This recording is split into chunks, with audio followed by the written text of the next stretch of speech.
officer Harriet Nakwede did the same atrocities in Ginja at the mayoral division, and court acted in the same manner they have acted in all other cases of national unity platform.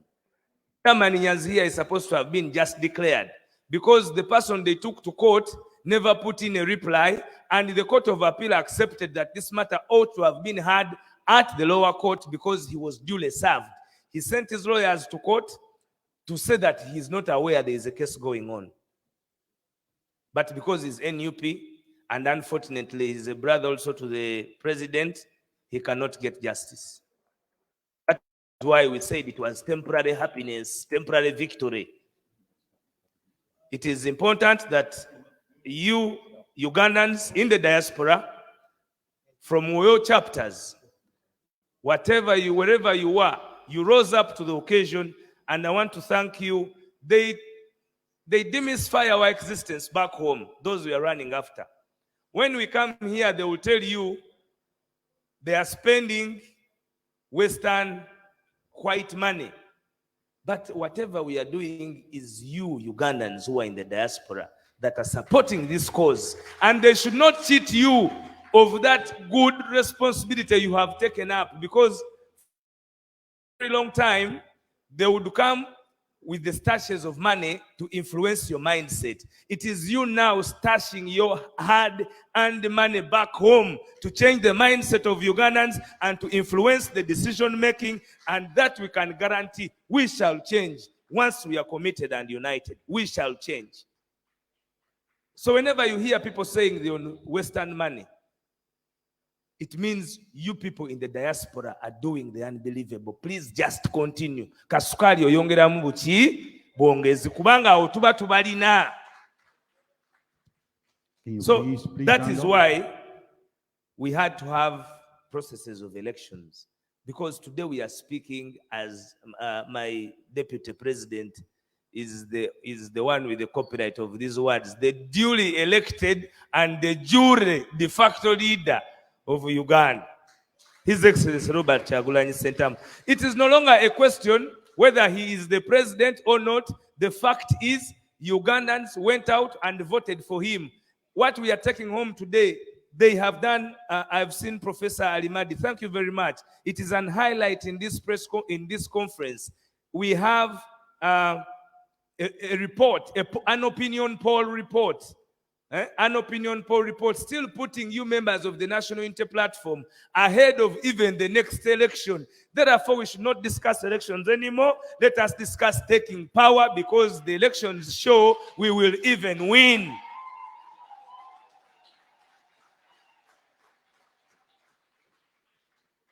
The president, I don't speak his words.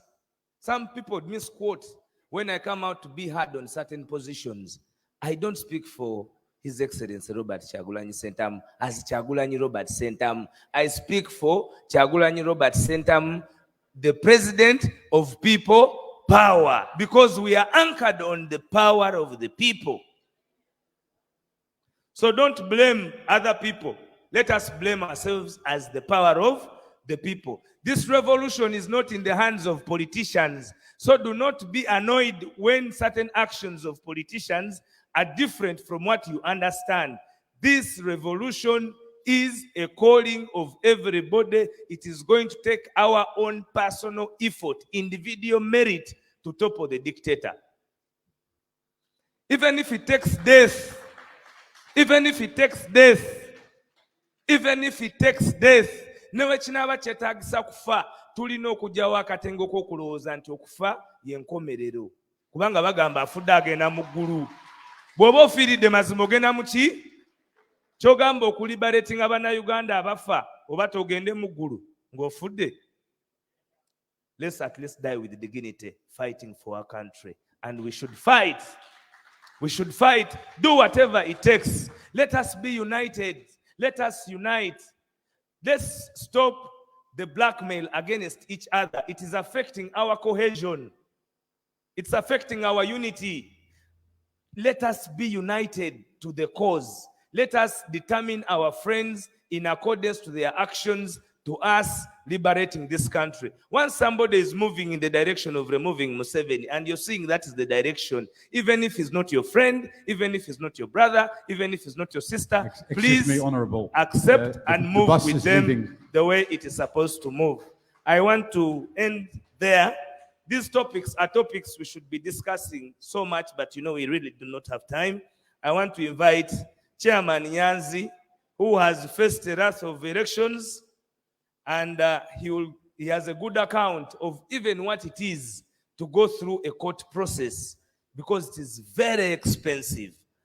People power, our power, NUP, kunga Chairman Nyanzi, kunga. Kunga Uganda, kunga. Kunga Niko, kunga. Kunga people power, kunga. Kunga Uganda, kunga. Kunga wana Uganda tuzukuke, kunga.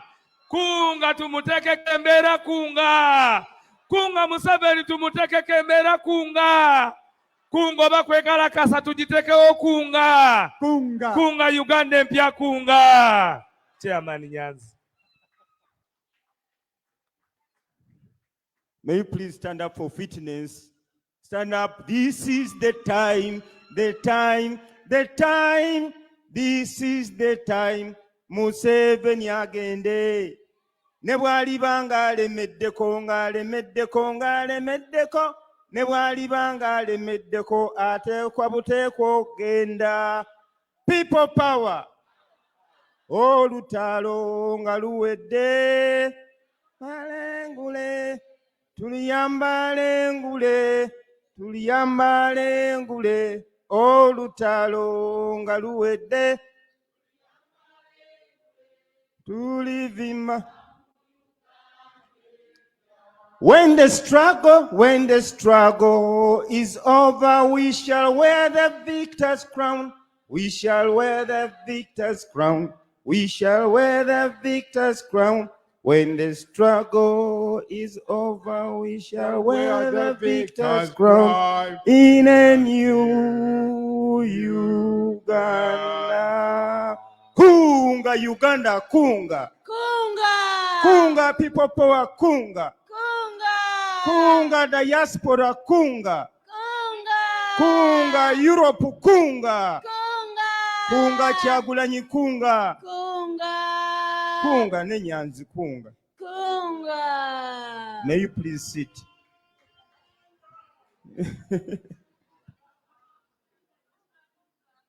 Ladies and gentlemen, my name is Nyanzi Fred Sentamu. For me, I'm always a man of action. I'm always a man of few words, but I always implement what is decided, especially by team. I would like to welcome you all, first of all, and secondly, thank the organizers of this convention, especially Nico. Let us clap for Nico. This is a man I've just seen, but I see him moving since the other time. I don't know whether he sleeps or not. I will give him a name called Mukunzi. Nico Mukunzi, because I don't know his second name. Mukunzi, Nico Mukunzi means mobilizer, someone who can mobilize. I don't know whether you accept the name, but if you don't accept it, I will not also read your book. We are going to read this book, read it, and he's going to give me a copy for free. Yes, sir. This is yours now. Thank you very much. I will read it. I've just lost sight and I'm not used to glasses, but I will try. Ladies and gentlemen, I will first of all thank Madame Nanyonga Harriet, who snitched into my submission. Thank you very much, Madame, for understanding that ideology. As a person on the ground, ladies and gentlemen, I deal with different people. People of the informal sector, the elites, the institutions. I reach everywhere. I've traversed the country in mobilization. You remember when I read this question here,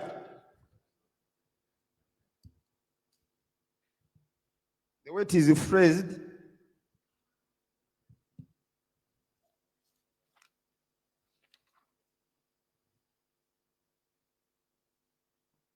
oh dear, yeah, it states that NUP has participated in 3 elections so far.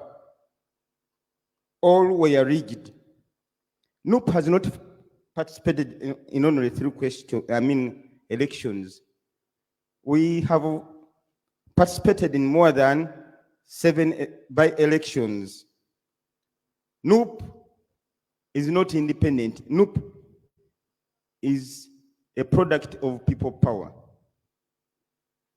Now, there is a problem. I think there is a war that is emerging between NUP and people power, which keeps on confusing us. Because NUP, people power won elections in Kyadondo.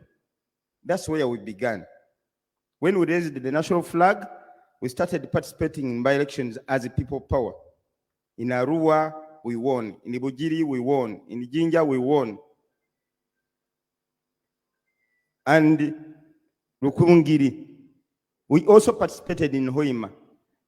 There, NUP was in the making. NUP is another formation which came as a result of people power. I think the person who phrased this question intended to mean that NUP is weaker than people power. I don't know how people can paraphrase this, but I think it seems NUP can easily be challenged by the dictator because he has the art of disorganizing and frustrating political parties. But he doesn't have that capacity of frustrating people power. Because people power, for me, I believe people power is amorphous. It has no shape. The reason why we are maybe participating more perfectly than we are participating in a NUP is because the NUP can easily be disorganized. So I disagree with the statement that NUP lost by elections the 3 times which are most recent. The question further says, does it still have value to participate in these elections? My answer is yes. We can still participate in these elections to mobilize our masses. It is the only or legitimate way we can outreach to our people. For instance, now, the word Ikunga, we started Ikunga in Ikayunga within Akwede.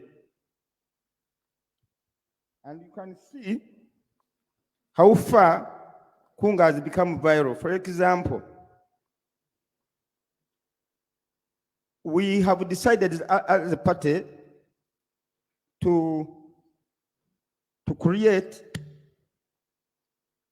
mobilization structures from the district. These ones are appointed. These structures have brought hope in Uganda. Kunga means mobilization, outreaching to the people all the time. Kunga has brought hope because it is now rallying people towards a common goal of change.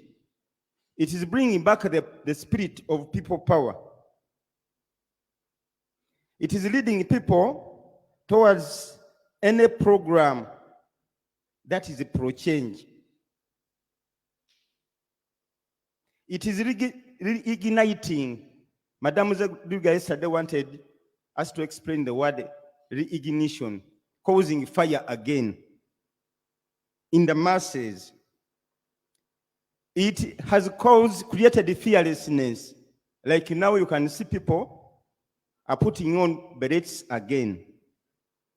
You see, you can't discuss the issue of elections without discussing mobilization. And you can't discuss mobilization without discussing the element of taking power from someone. Because whenever you kunga, whenever you mobilize, you're mobilizing people to make them ready, to make them be ready for any order. From Kyagulanyi, for instance, it has awakened the people, and this is giving us a lot of hope. It has kept the fire burn and exposing the regime every day. People have started gathering again. There is hope. We have been able to build both overt and covert structures in the country, especially in the areas of Central Region and Eastern Region of Uganda. Madam Zedriga and team have also worked tirelessly to create these structures in the Northern Region. People keep on demanding our attires, T-shirts. We have encouraged the people to discourage the use of yellow. We have encouraged people to discourage buying things wrapped in yellow.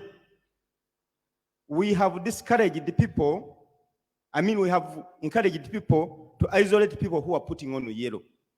And in these areas which I've mentioned, you can always find red, people putting on red. This is visual mobilization.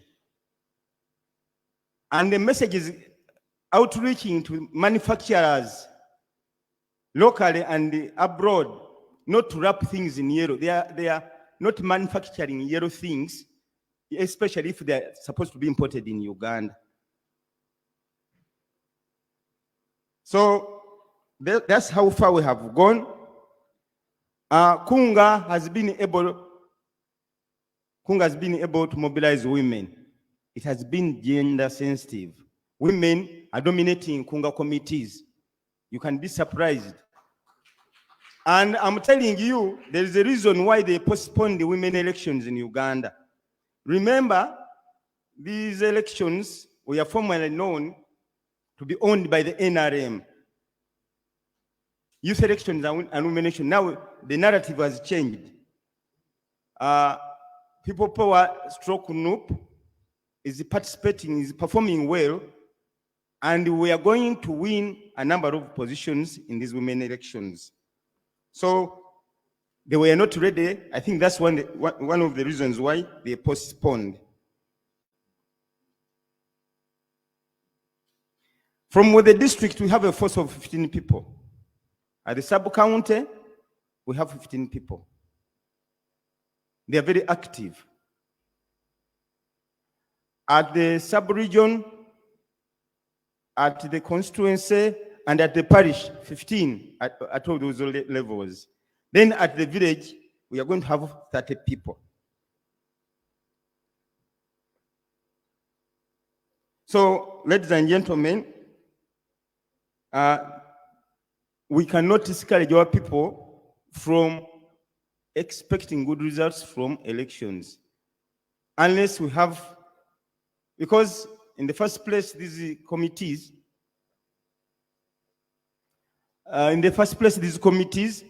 are not only meant for elections.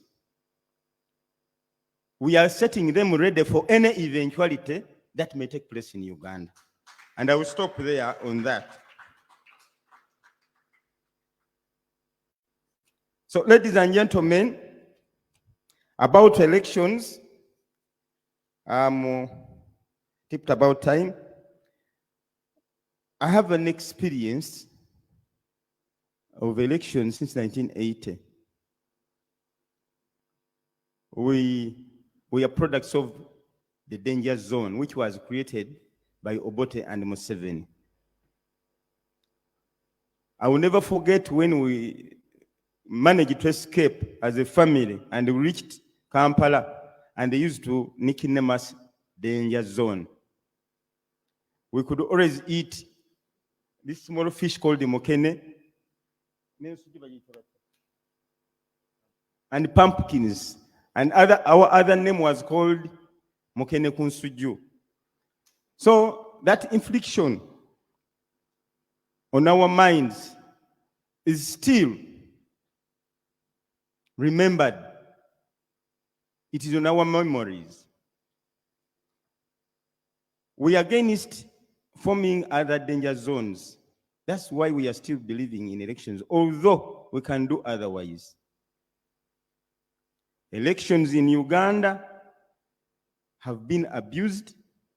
The courts of law have not been effective and have not been independent. And the people have no alternative.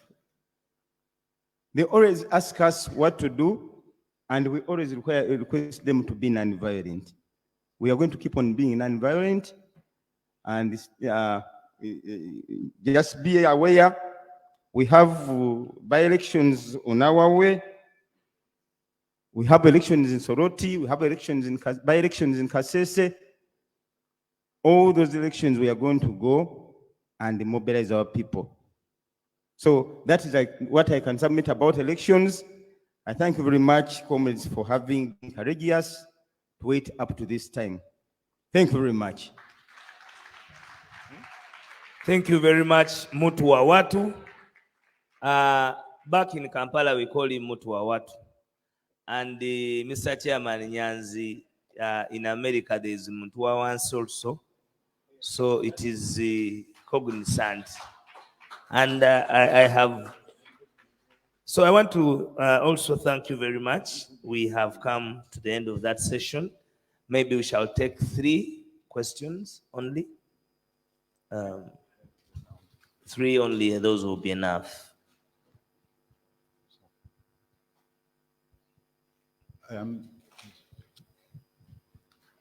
Just a short question, okay, Eric? Erik van der Zanden. Yes, thank you. I have 5 short questions based on 5 points, because I was myself wondering, how do you consider these 5 points with the elections? So first is preparedness. If every 5 years you say this is going to be the main mobilization moment to fight the dictator, he might be knowing it 5 years and plan for that exact moment. So how can you still surprise the oppressor in a way? Second point is resources. For any revolution, you need, of course, the human resources, material resources, and time. And what if we use the resources of the election in investing in the training activists? Maybe it would have been a very big difference. The third part is also disunity. For example, if you have a position for an MP, it's only one position, or president, one position. So you have the zero-sum game. Only one can win. In that case, I've seen also with my FTC side that because of that, disunity is created instead of unity among the population. So how are you going to tackle that part? Finally, it's also, I see that by nomination, people are free to go out and to talk with the people. But you play by the rules in it, so you let yourself be controlled in a way by the dictator. How can you mobilize and get outside of that system by not playing by the rules of the dictator, but making your own rules of engagement? Those were the points I was wondering if you could share some light on. Thank you. Yeah, please give him an applause. And I want to take the very respect to also add my voice and thank Dorcas. We are in communication with Dorcas.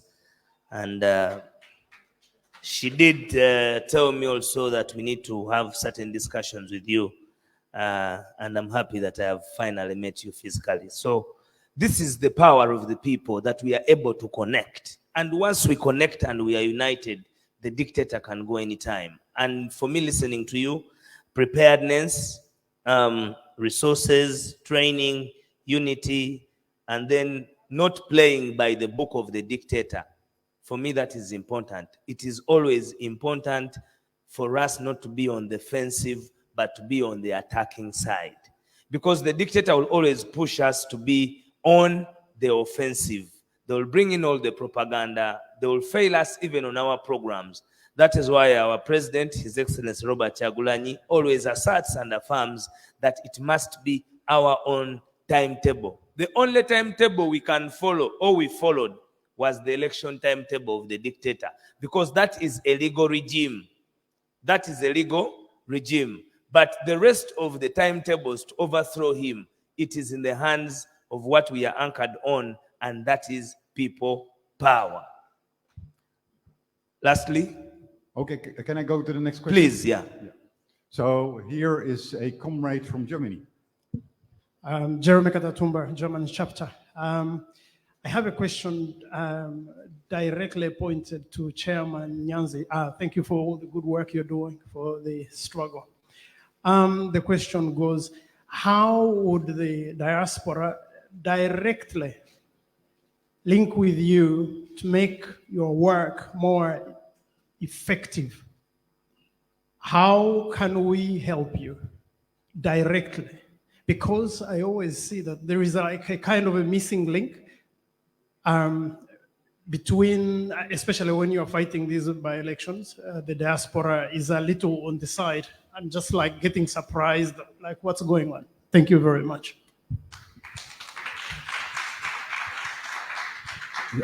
Alex, this was the last question, because we are just men here, but there are some ladies that also want to come. No, one question. No, I'm the chairman. Sorry, Alex. Oh, please. Yes. It's all right. So Evelyn, please answer the question, and then Evelyn is coming. Comrades, this is a very, very important question. First of all, I would like to thank the diaspora who have always stood in for our people, our foot soldiers. Some of them, we deal with them directly. These people have survived because of you. Now, number one, they are worried of one thing. They are very, very concerned about the disunity in the diaspora. They always find me, asking me, giving me real names, because they are always on Facebook. Whenever you people hit each other, whenever you quarrel on Facebook, these people get the information. We always sit in coldness and try to discuss. They always even call some of you to make sure that you are not divided. Because you remember very well, we survived Arua because of you. Maybe, I don't know why always new things are always very sweet, and all the things always, because, is it because you people are just united? We call upon your unity. Secondly, whatever you get, whether all the clothes, all the things, the little you have, you can make it pass through our welfare at the secretariat, and we continue helping these people. Thirdly, branding. Branding is very important. We have tried to brand the country. Red everywhere. This one discourages. I didn't hear people clap for that, but I'm telling you, we have branded the country red. People fear to put on. So if possible, you people can raise attires, t-shirts, caps, and all those things. Please, it will do us a lot of work, because now people do love putting on red and t-shirts and what have you. I thank you. But finally, I would like to talk about propaganda. Please stop believing in propaganda. Propaganda is promoted by the diaspora mostly. They hear about something about Nyanzi, something, you know, runs off like wildfire. We are good in the diaspora. Anything. Please don't talk about the other people in the diaspora. They were not here. So please, kind word about the diaspora. Thank you. We really have to go forward. Yes. Yes. Okay. Thank you, Evelyn. Great. Thank you. Thank you, Nico. Thank you, Honorable Nyanzi and Mr. Waiswa. One quick question and a point of clarification that will be, it can get off the camera. You need to be more specific on the welfare office. If it's connecting with you, and what resources exactly do you need? You need to be a little bit more specific for purposes of a Germany country. they need to know those specifics. Thank you. And with that, I beg. Oh no, it's okay. Sure, go ahead. What I meant, welfare dissemination can be structured. Okay. It can be structured. You organize yourselves and inform us. For me, what I'm interested in is my people, Okay. getting access to whatever has been provided for them. And I don't want to politicize anything. No, What I want totally, is I totally understand. But one Englishman told me, never ask anything, whatever. You've got to be specific. When you say shoes, they have to be shoes. If you say books, they have to be books. So I just want you to clarify. We shall meet on that, I think. Okay. I thank you very much. Shoes, clothes, t-shirts, books. Okay, wonderful. Thank you so much. And I really need to bring a team that speaks about prisoners, political prisoners. It's a very good, important thing. Your panel has been great, but I beg to bring in, yeah. No. Oh, you guys have a lot to say. Trust me, we can spend the entire night here. But thank you so much. Thank you.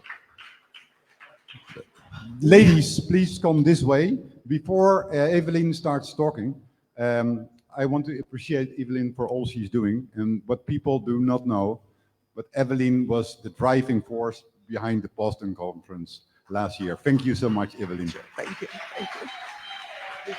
Thank you. All right, Madame Dorothy and your team, Madame Teddy, please come up. One of the things that I want, like I said earlier, please come up in the interest of time. Please come up.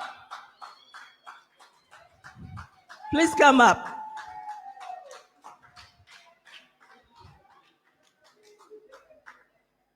One of the key things that, can you help them step up? They are wearing traditional wear. Please, thank you.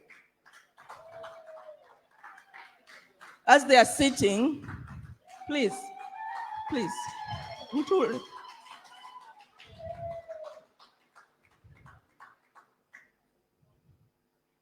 Thank you so much.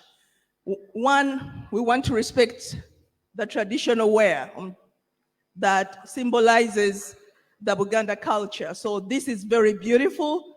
Thank you so much. Mama Nanyonga, please. No. All right, so I want us to, one of the key things why this session is the last, as Honorable Nyeko mentioned, and Nubian Lee, we have a large number of political prisoners. We have a team in the diaspora that supports the political prisoners, that supports the people that are affected in the legal sector,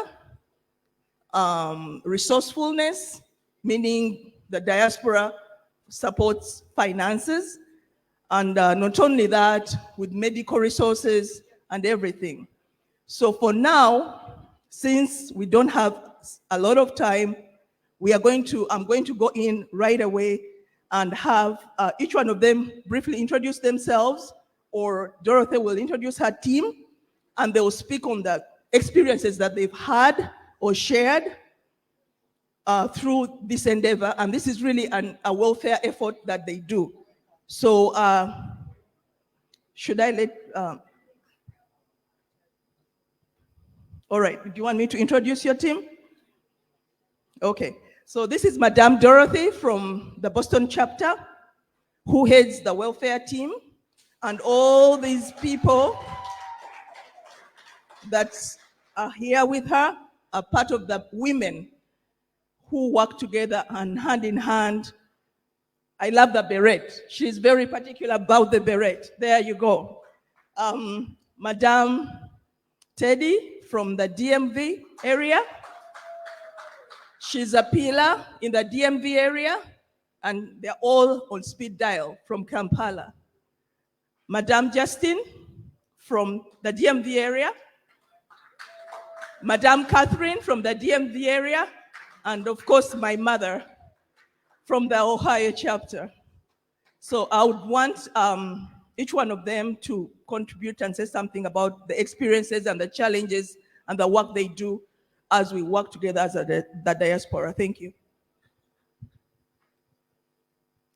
Thank you so much, Evelyn. People power, our power. Kunga women, kunga. Kunga Europe, kunga. Kunga America, kunga. Kunga Uganda, kunga. Kunga women, kunga. Kunga Ugandan mothers, kunga. Thank you so much, comrades. It's a privilege to stand before you. My name is Dorothy Stewart. I'm the team leader, Boston chapter, and also the team leader, the welfare team. I work with a team. As you remember, comrades, in the aftermath of the January 14th elections, Kaguta went on rampage, killing our people, imprisoning our people, all comrades, kidnapping, torture. Torture chambers became full. The so-called jails, which are unlawful, became full of NUP supporters and those who gave our president the votes. He was so mad, he just decided to go on a rampage. So we came up as Ugandans in the diaspora with the thought that if we organize ourselves, we come to the rescue of our people in way of paying their medical bills, helping those in jails and their families. Women were left with babies. They lost everything. They lost their businesses. They lost their jobs, and everything was a mess. So we came together through the team leaders of different chapters, Europe, America, everywhere, and we formed the welfare team. And you people chose me to lead that team. And I'm so grateful and humbled with that experience. We never knew each other because you remember it was COVID time and we used convene on Zoom. But here I am, you're Dorothy, the team leader, who you trusted me with your money. And I am really humbled with the experience. And I really, first of all, I'm here to thank you, the European chapters, for your contribution towards the welfare. I thank the American chapters during the retreat we held in Boston last year, and I hadn't gotten a chance to speak to you to give accountability of your money you entrusted with this team. And we had a team down in Kampala who was identifying those comrades who were brutalized and dumped outside sides of streets. We took them to hospitals, paid their medical bills, took care of their families the best we could. And I really, really, on behalf of the welfare team, I thank you. UK, Boston came in the lead. We contributed the most amount. UK came number 2. UK, thank you so much. California came number 3. And the rest, I don't have the numbers here, but I gave the accountability of the welfare team during that time. And it's on a record. And if you have your team leaders or financial leaders, I could give you people so you know how much you contributed. Germany, Netherlands, Switzerland, everybody really contributed to our comrades, the welfare. I thank you so much. And our team in Kampala did a great job, and we have so many people. And on behalf of the people, our comrades, our foot soldiers, I say thank you. Right now, we have a team, as you know, as things eased, and the diaspora, of course, kind of, I wouldn't say disintegrated, but you know, most chapters no longer convene, no longer contribute to the welfare, and that was it. But for now, we have a team of these women and many others, mostly from US, and Susan Nabuti from here. She's key to the welfare. That lady, I don't know how she does it, but she's very, very instrumental to this team. And we have Elena from Switzerland. She still contributes, and we still hold our meetings, and we still go down and identify our comrades who are victims of the brutality of the Tibakabura regime. And we get ourselves deep down into our pockets and try to help the best we can, and we still keep going.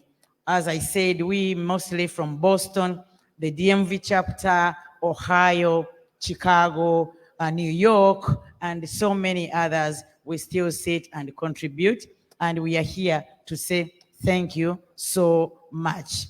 We get challenges, but I would let my deputy, Madam Teddy, talk about the challenges we meet as we perform our duty of going down to our comrades in Kampala to help them. You know, sometimes we're human beings. Sometimes we get challenges with the people we work with, and even those comrades we help out of these dangerous situations.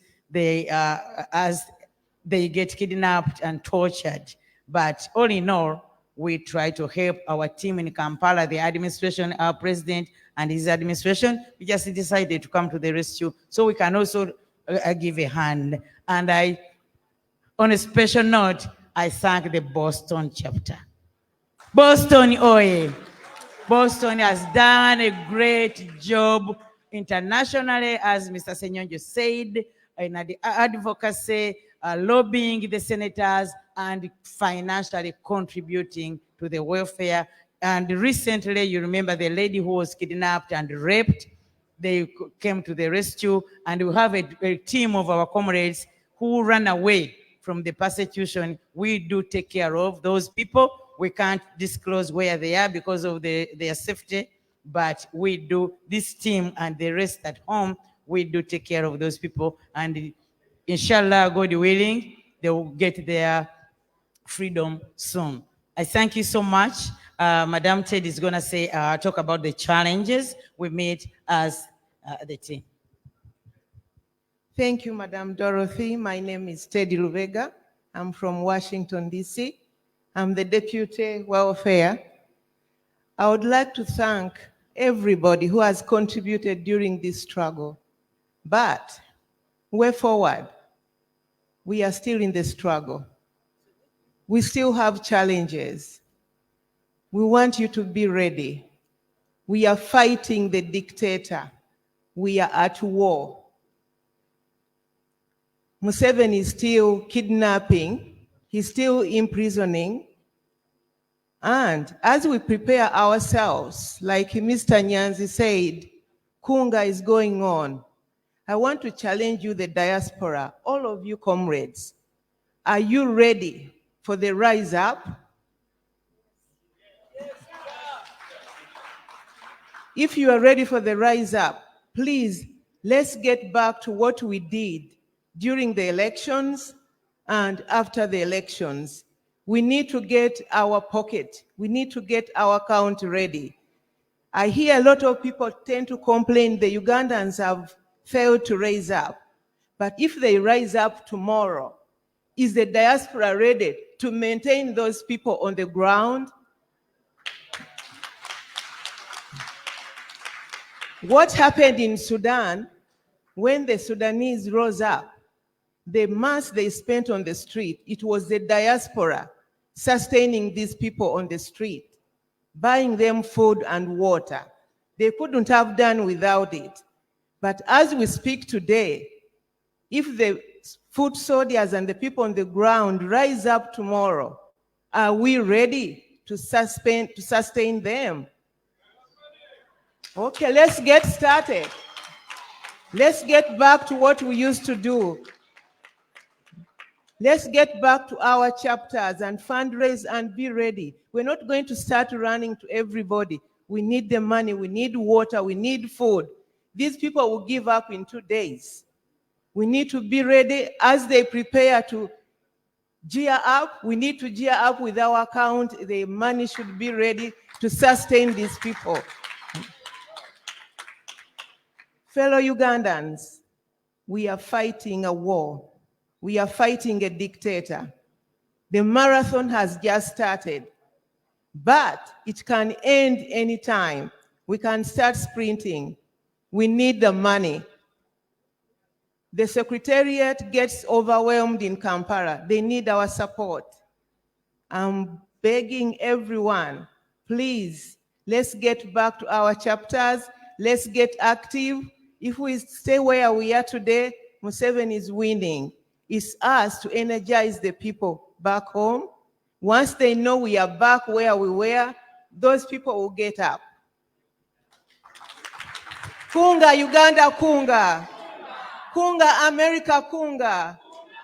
Kunga, United Kingdom, kunga. Kunga, Sweden, kunga. Kunga, Netherlands, kunga. Kunga, everybody, kunga. Kunga, and get the money, and we raise our people on the streets. Thank you. Thank you so much. Like I said earlier in my submission about the women, you see the passion, you see the love, they speak from the heart. That is what builds the nation. That is what is going to sustain the struggle. The women will sustain the struggle. The women will mobilize. The women will get the money. The women will get the medicine that you all need. So Kampala, we are ready for the rise up. You've heard that was a very, very good submission. Regardless of the political prisoning, regardless of comrades in the prison, we are still standing with Kampala, Uganda. We are still with you. So I want to encourage each person, search within your heart, $20 or 20 euros make a difference. A dollar, a penny makes a difference. Keep on giving. Keep on having that account that will be able to run and support the uprise that will happen one day. So I want to say thank you so much. The three ladies opted not to speak, but they wanted to show that their team welfare, and they collaborate, they meet on a weekly basis, they know what is going on, and like I said, their numbers are on speed dial from NUP Kampala. So I want to say thank you, and with that, I want to close this session. Thank you. People power, our power.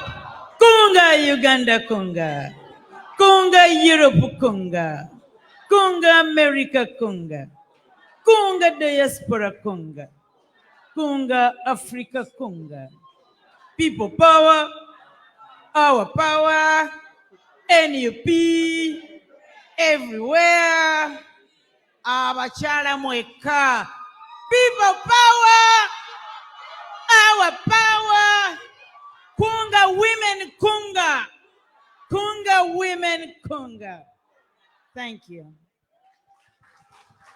Thank you so much, Comrade Evelyn, Dorothy, Teddy, and all the ladies of the welfare team. It's your passion and commitment to the struggle that got neutral bystanders like me involved in the struggle. So thank you so much for all that you've done. And there's been a pertinent question that has been raised. If the people of Uganda decided to take to the streets, are you ready to support them? Are you ready to support them? Kunga Uganda, kunga. Kunga Diaspora, kunga.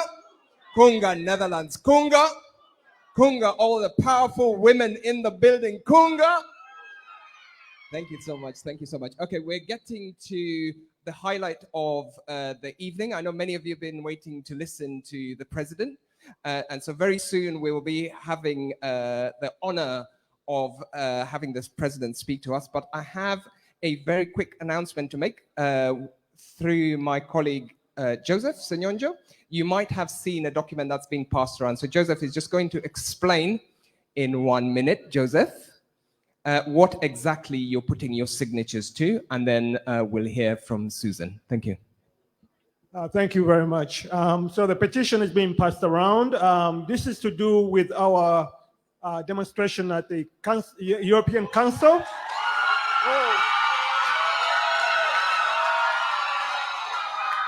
olutalo nga luwedde tuliyambale ngule tuliyambale ngule tuliyambale ngule olutalo nga luwedde tuliyambale ngule tulivimba mu Uganda empya tuliyambala engule zimasamasa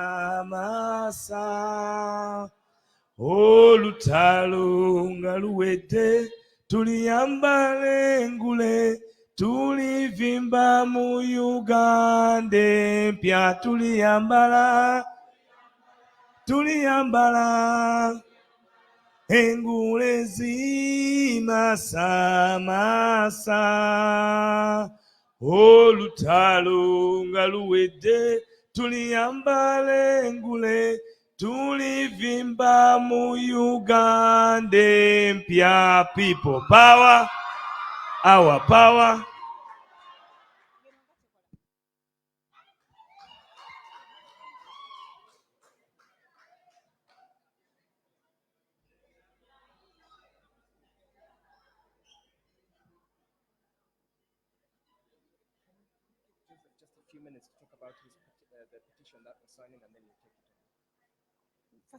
Thank you so much, Comrade Alex Weiswer. Joseph was just talking about the petition that you're signing, and then we'll hand over to our co-chair to invite and say something to the chapters. Thank you. Thank you very much. So the petition I was passing around is going to the European Council. According to Comrade Nico, the European Council recently told the opposition in Uganda that they should wait until 2026. Can you imagine? So the European Parliament passed a resolution for Magnitsky sanctions against the regime, but it was never implemented because the European Council is not supportive of it. So this resolution is calling on the European Council to support the European Union resolution for Magnitsky sanctions, because we cannot wait until 2026 in light of the rigged election, in light of the massacres and everything that's been going on, the abductions, and the fact that the regime is planning to have parliament to do away with direct elections and have parliament choose the so-called president, knowing that the parliament is dominated by the NRM. Thank you so much. Thank you, Comrade Joseph. Can I just see, where is that petition? Because we need those signatures. Who's got the petition at the moment? There was a lady moving around with the petition. She's right at the back. So if you haven't signed it, just, do you mind putting your hand up? That is the book that's got the signatures. We really need those signatures. So thank you so much. Thank you very much. People power. People power. Our power. NUP, everywhere. Mr. President, I earlier stated that there's somebody with the copyright of your definition. I admire most, but I fear to use it because she owned it. The de facto and de jure elected president of the Republic of Uganda, His Excellency Robert Kyagulanyi Ssentamu, we are humbled that you are amidst us in this retreat that has taken the whole day and coming after a number of activities. Amidst you, Mr. President, the largest number of them are those who want change in the country that gave you the mandate to remove Museveni. I believe January 14th was a justification of your effort to remove the dictator. And we have Ugandans from across. We have Ugandans from the USA that you met, coming from Boston, coming from North Carolina, coming Florida, coming from DMVC. I don't want to say a lot because I may not know the specificities of the cities. Those from Netherlands, you're most welcome. Those from Switzerland, you're most welcome. Those from Denmark, those from wherever. Thank you very much for making this a very, very, very colorful conversion. I believe we have learned a lot. I'm not going to say anything, Mr. President. We have already spoken.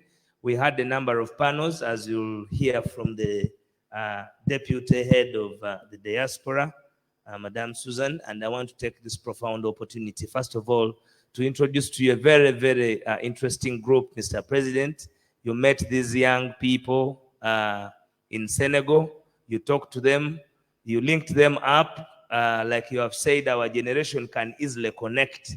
And they are here with us, the members of... please stand up and everybody sees you. And they know that you can say, Kunga, Uganda, Kunga. Kunga, Uganda, Kunga. Kunga, Netherlands, Kunga. Thank you very much. We are happy that you're here.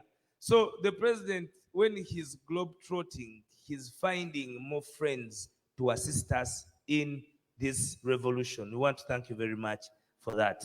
Mr. President, let me take this opportunity to invite our deputy, Madame Susan, who has also played a very big role in seeing that this conference is a success. Please give her a big hand of applause. Thank you very much. And because of protocol and your position, I will not come back to this microphone. You will invite the president to come and deliver his speech. No, in fact, you will not invite the president. You'll invite the deputy president to invite the president to deliver his speech. Thank you. Thank you. Your Excellency, I would like to take this honor to invite you to the NUP European Chapter's second Diaspora Conference. I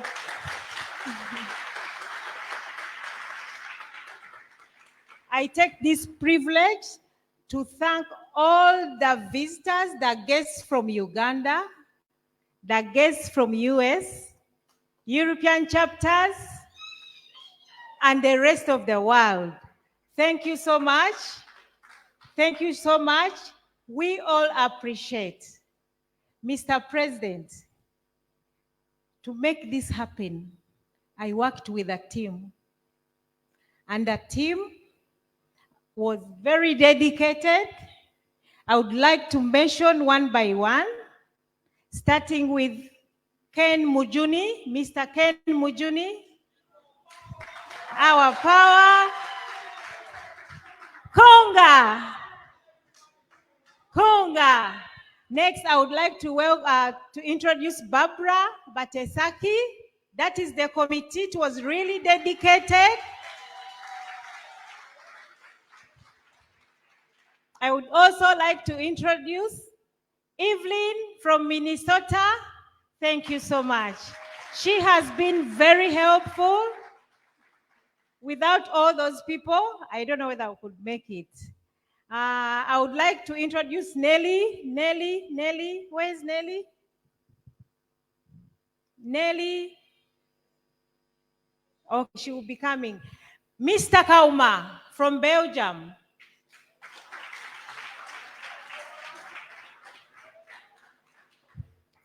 Yasmin from Netherlands chapter. All those were part of that team. They were very dedicated. That's why we are here today. Without them, I would not be with them. And I would like to introduce and thank all the diaspora chapters, all the European chapters. All the European chapters helped push, call, contribute. I'm really happy. And I would like to inform you that they are fighting for freedom in Uganda.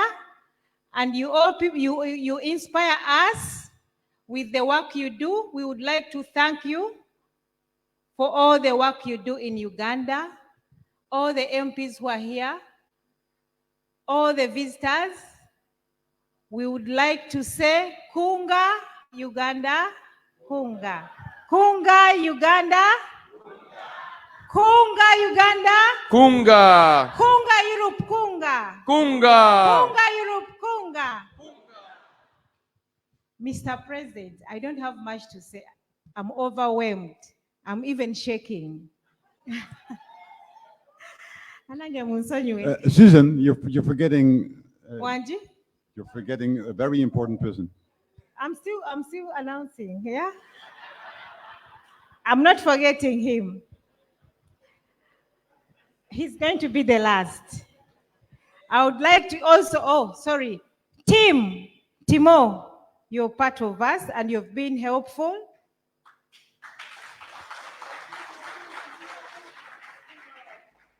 Have I forgotten anybody, Barbara? No, I've not forgotten Nico. It's a trick. Next. Yes, Jonah Mugula. Alex, where is Alex? All those are part of the committee. As well. Have I forgotten Susan, anybody? we got Stephen Irutuama. He has been driving the yeah. president safely. Thank you very much, comrade. Thank you so much, Comrade Stephen. Sorry, we also got other comrades who failed on the way, but because we are in the struggle, tujja bakunga bakomeo. Exactly.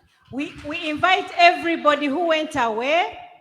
Banange temugenda. Tuchali mu struggle. Mukomeo tulwanise dictator Museveni. Temusigaleyo.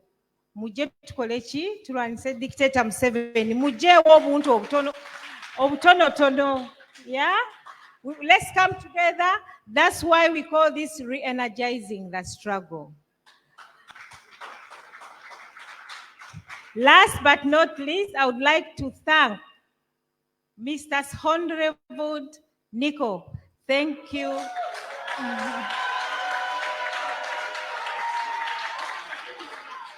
Thank you so much, Nico.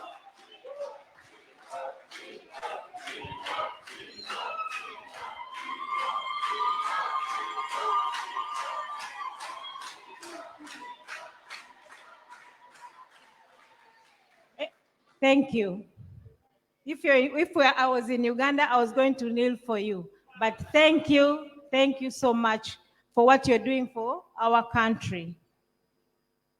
And with that, I would like to invite Dr. Lina, Mama Zriga. I call her my mom.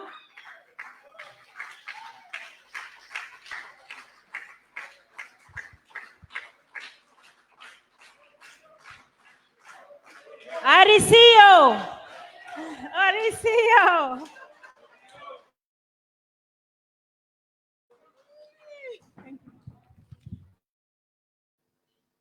Your Excellency, the de facto and de jure President of the Republic of Uganda, the powerful delegation from Uganda, the delegation from the US, the delegation from the entire Europe. Kunga, NUP, Kunga. Kunga, re-energizing Kunga. Kunga, His Excellency Kunga. It has been a long day, beautiful. We are re-energized. And we covered all what we planned very ably. Congratulations, the moderators.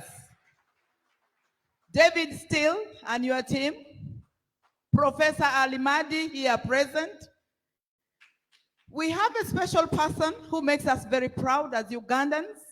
Your Excellency, that is Dr. Tony, the only Ugandan I know who got a first-class PhD. Yes, the women here present, the women, and the men, and the media. Thank you so much, Your Excellency. We deliberated very, very ably and have put roadmaps and milestones. Your presence now is to seal our social contract to deliver on what you started, a new Uganda. the thief who thought he stole our victory, we give him a notice forthwith. On that note, I've been speaking the whole day. My role is very, very simple. To avail this evening, that one beloved anointed person whom every tribe globally wants him to bear their identity in practice. The Lugbara call him Obini. The Luo community actually anointed him Ogen Lapiem. And these are very powerful names. The Basoga, those from the land of the wise, gave him the name Ngobi. Those from the west call him Musinguzi.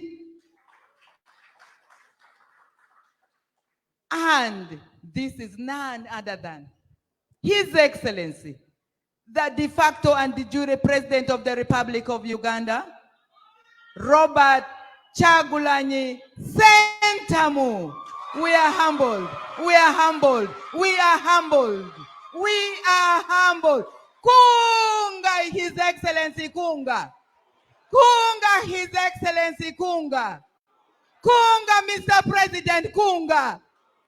Kunga, Uganda, Kunga.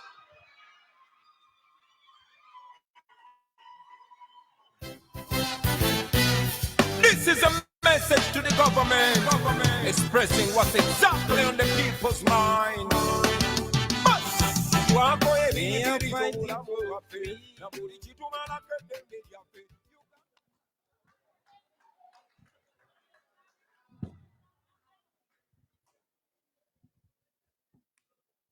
Thank you very much. When the struggle is over, we shall wear the victor's crown. We shall wear the victor's crown. We shall wear the victor's crown.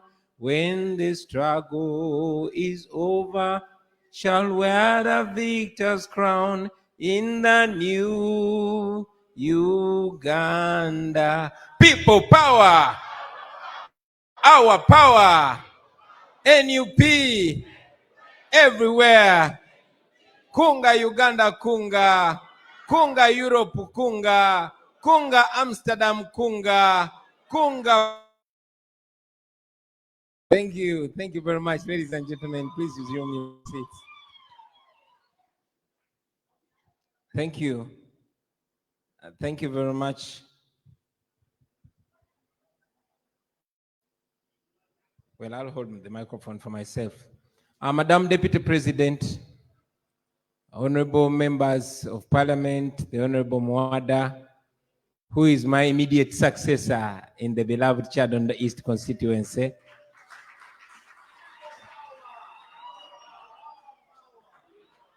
The Honorable Nyeko Derek, the Honorable Nyanzi Fred, who we love to call Chairman Nyanzi, our Chief Mobilizer,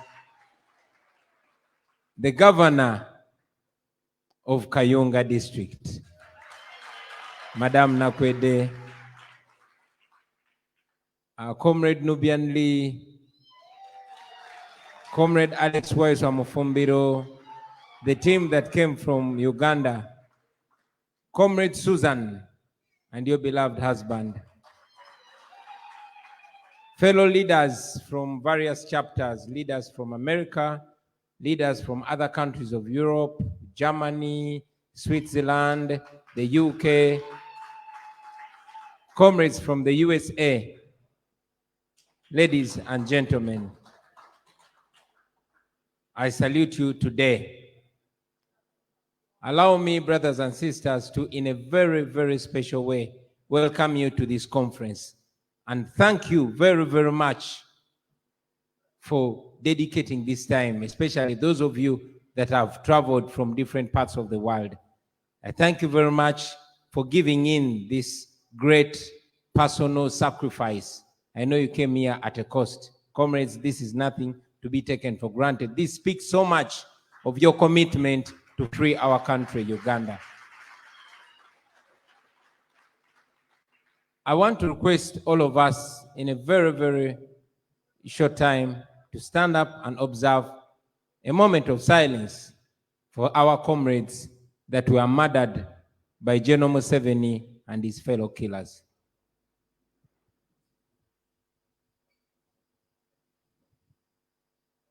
May their souls rest in eternal peace. Thank you very much. And yes, we also continue to send our hearts and prayers to the comrades that are still enduring prison, those that are enduring torture as we speak, and those that are in hospitals. We continue to tell them, hang in there, comrades. Freedom will soon come. Now, ladies and gentlemen, I'm speaking to you, you who are present here today, and those watching and listening to us online. I'm addressing you as the duly elected President of the Republic of Uganda. Yes, we won, the National Unity Platform won the 2021 elections.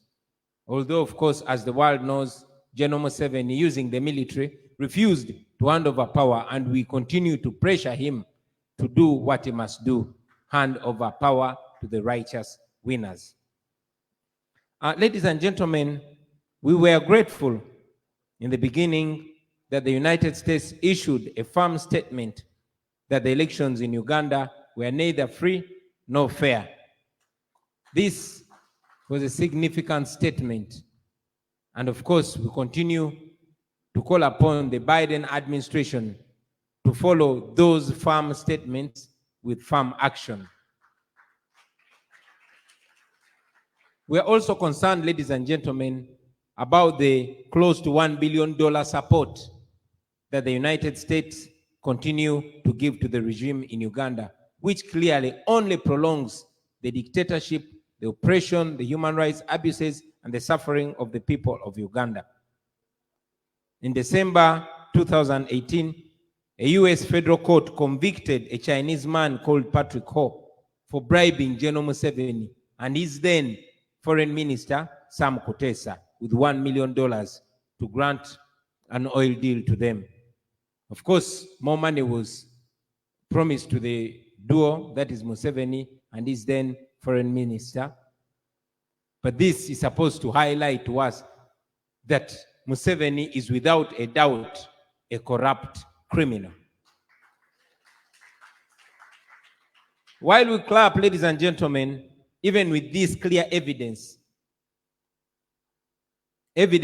of a corrupt purported leader, the World Bank went ahead to approve $300 million as a loan to the Museveni regime.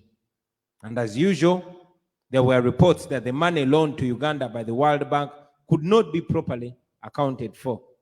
But still, you all saw that in June 2021, the IMF approved $1 billion loan to Uganda. Now, this is supposed to be disturbing to any right-thinking citizen of the world, ladies and gentlemen. So, if there are no consequences to corruption, if there are no consequences to accepting bribes, and no penalties for failure to properly account for money that is loaned to Uganda, then why would we expect Museveni and his bloody regime to fight corruption? Certainly, there's no expectation. I've said this many times before, and I'll say it again, ladies and gentlemen, today, that my administration commits to zero tolerance to corruption.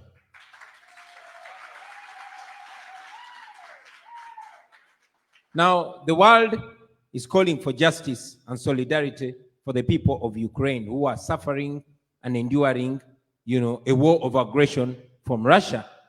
This is a conflict that has negatively impacted on the global economy, and we too in Uganda have not been any safe from it.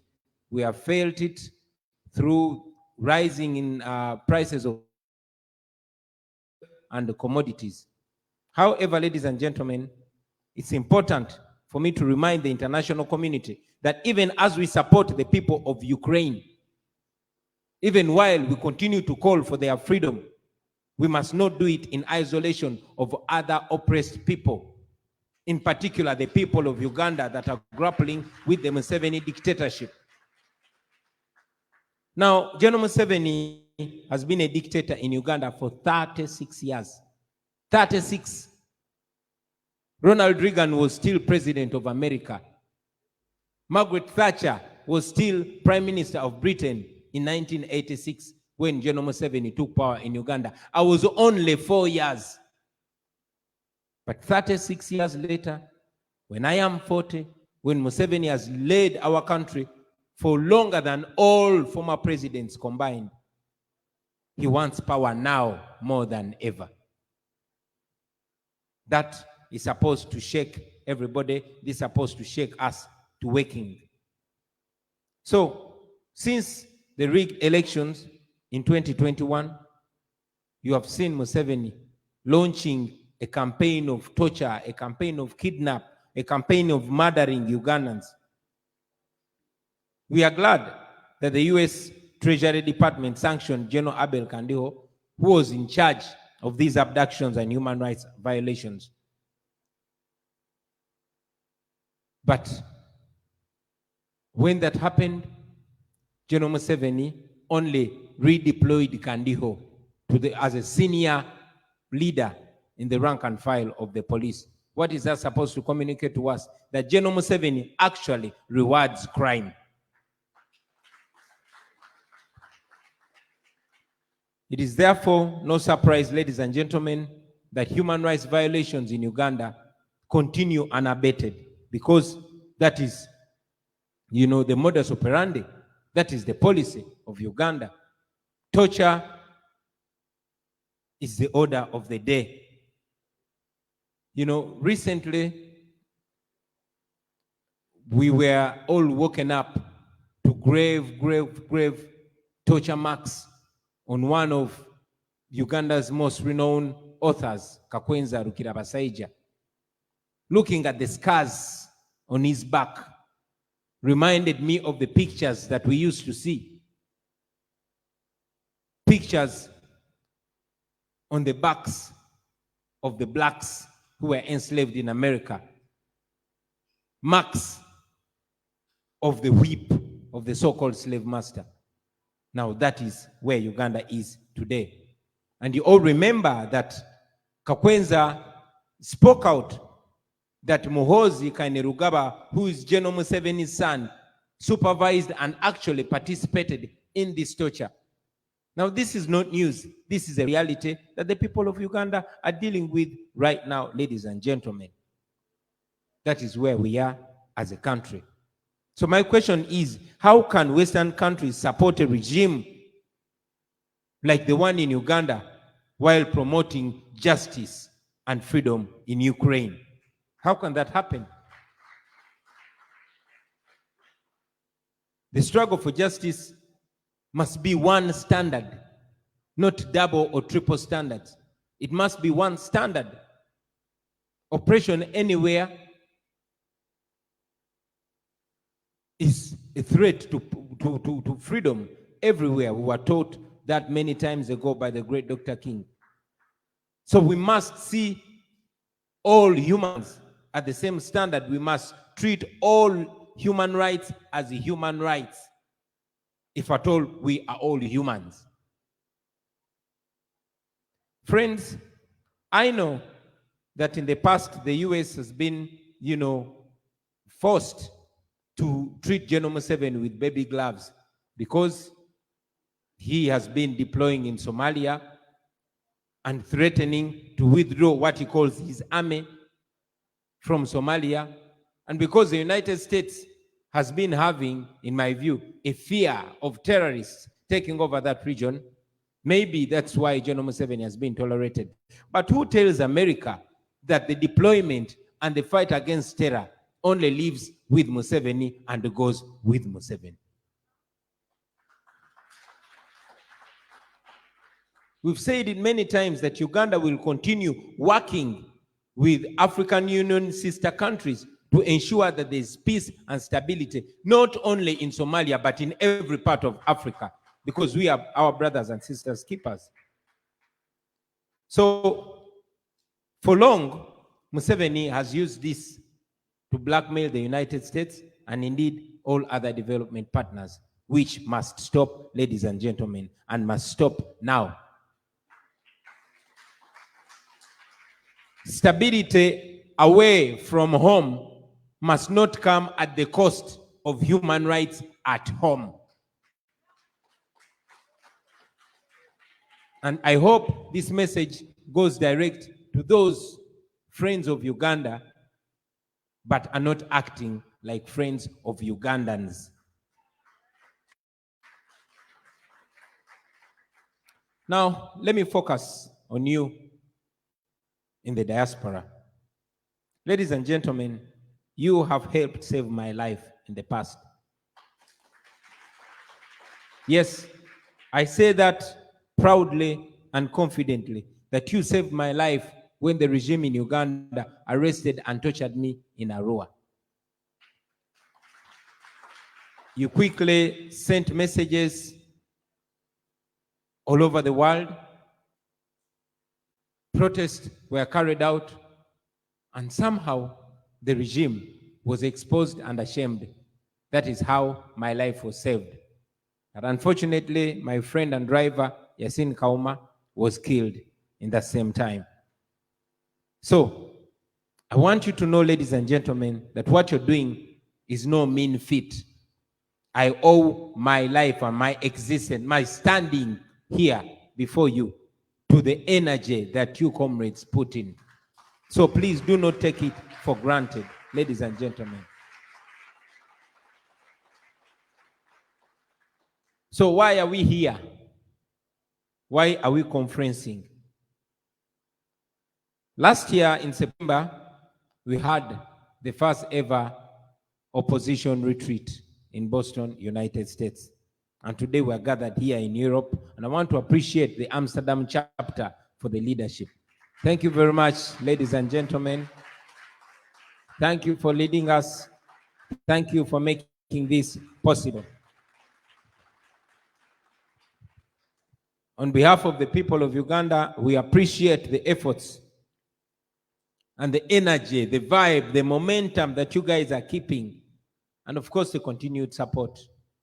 We do not take it for granted, ladies and gentlemen. We can only pledge not to give up.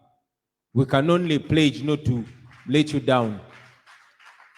And personally, I can only pledge to avail myself for any activity whenever I am called upon, comrades.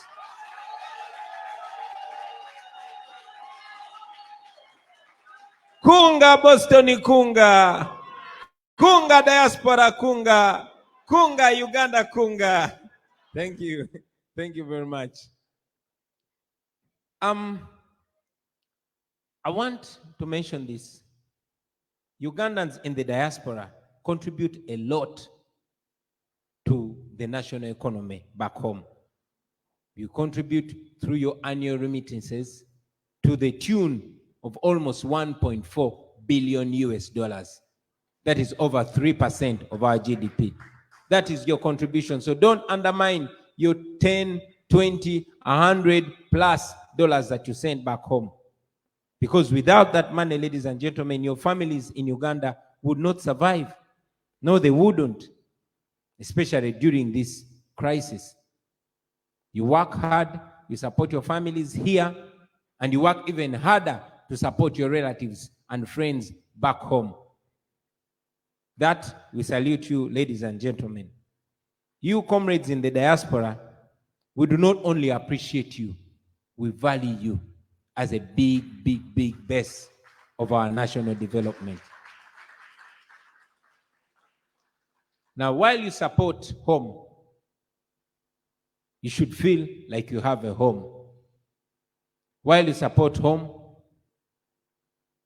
you should feel like it is not only going to be like this, it will get better home. Because no Ugandan should live anywhere in the world where she or does not want. No, we should live in any part of the world by choice. You must not be running away from home because of politics. No. You should be able to have friends and take them home. You should be able to get wives and husbands from these countries and bring them home. Susan, you should be able to bring Nico home.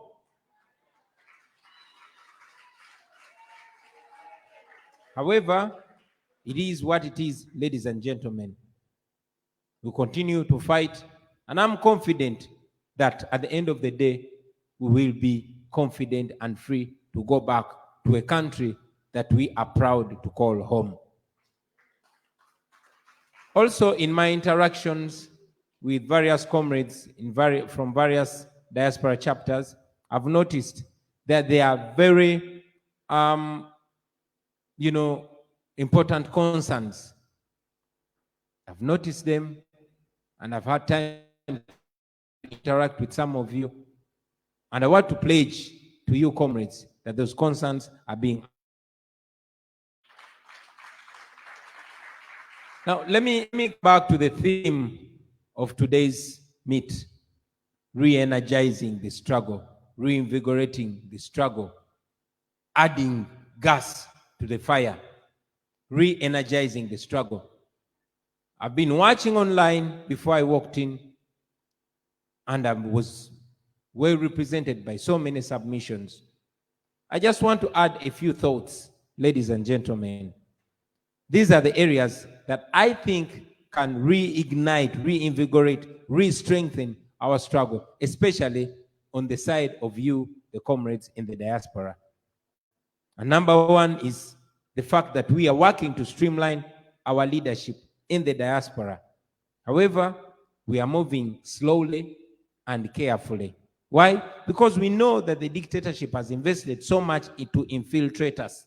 We must be careful with every step that we take, ladies and gentlemen. We know that you're bearing with us lawlessness, but we'd rather be, careful than sorry. Number two, ladies and gentlemen, unity, unity, unity. Unity is key. I was talking to some comrades last night, and I reminded them of one scripture in the Bible. When the children of Israel were freed from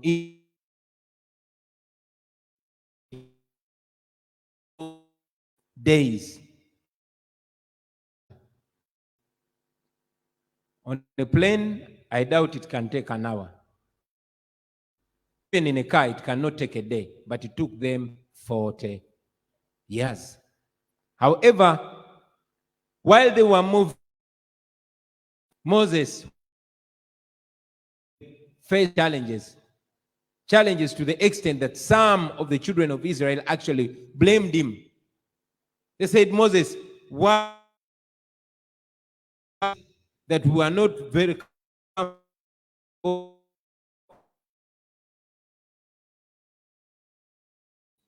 Here we are free, but we cannot eat.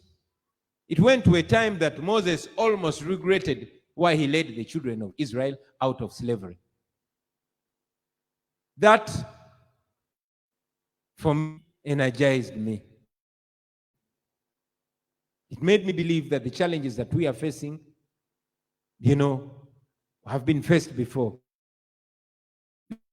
We here celebrate that at least, even though General Museveni rigged our election, even though he is keeping many of our comrades in jail, even though many of our friends are dead and buried, at least our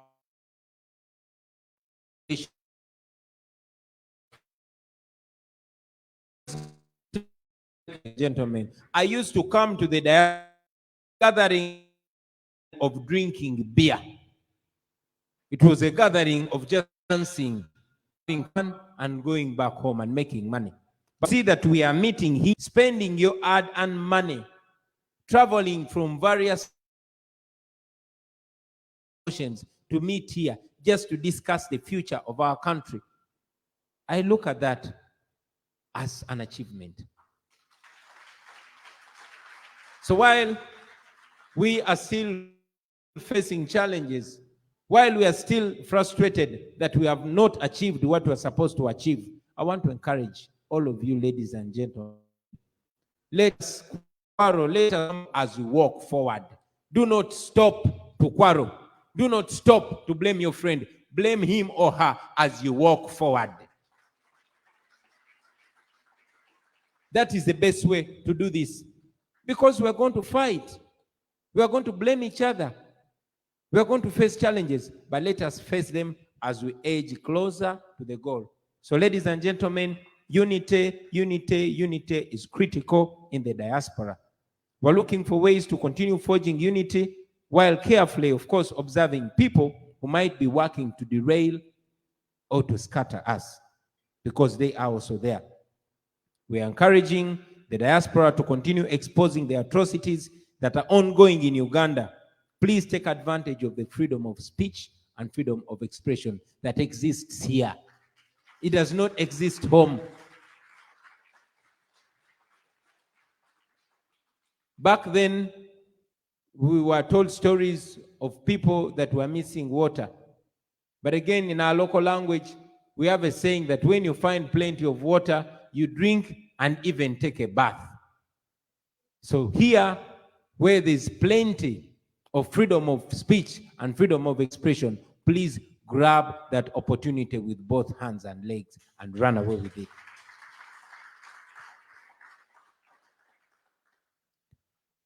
Ladies and gentlemen, I also want to remind you that General Museveni and his fellow bandits back home feel the pinch. Don't undermine the effect of the protests that you do. When you hear them calling you traitors, when you hear them calling you all kinds of names, then you know that they are feeling the effect. You know that you're touching them where it hurts most. So do not stop, ladies and gentlemen.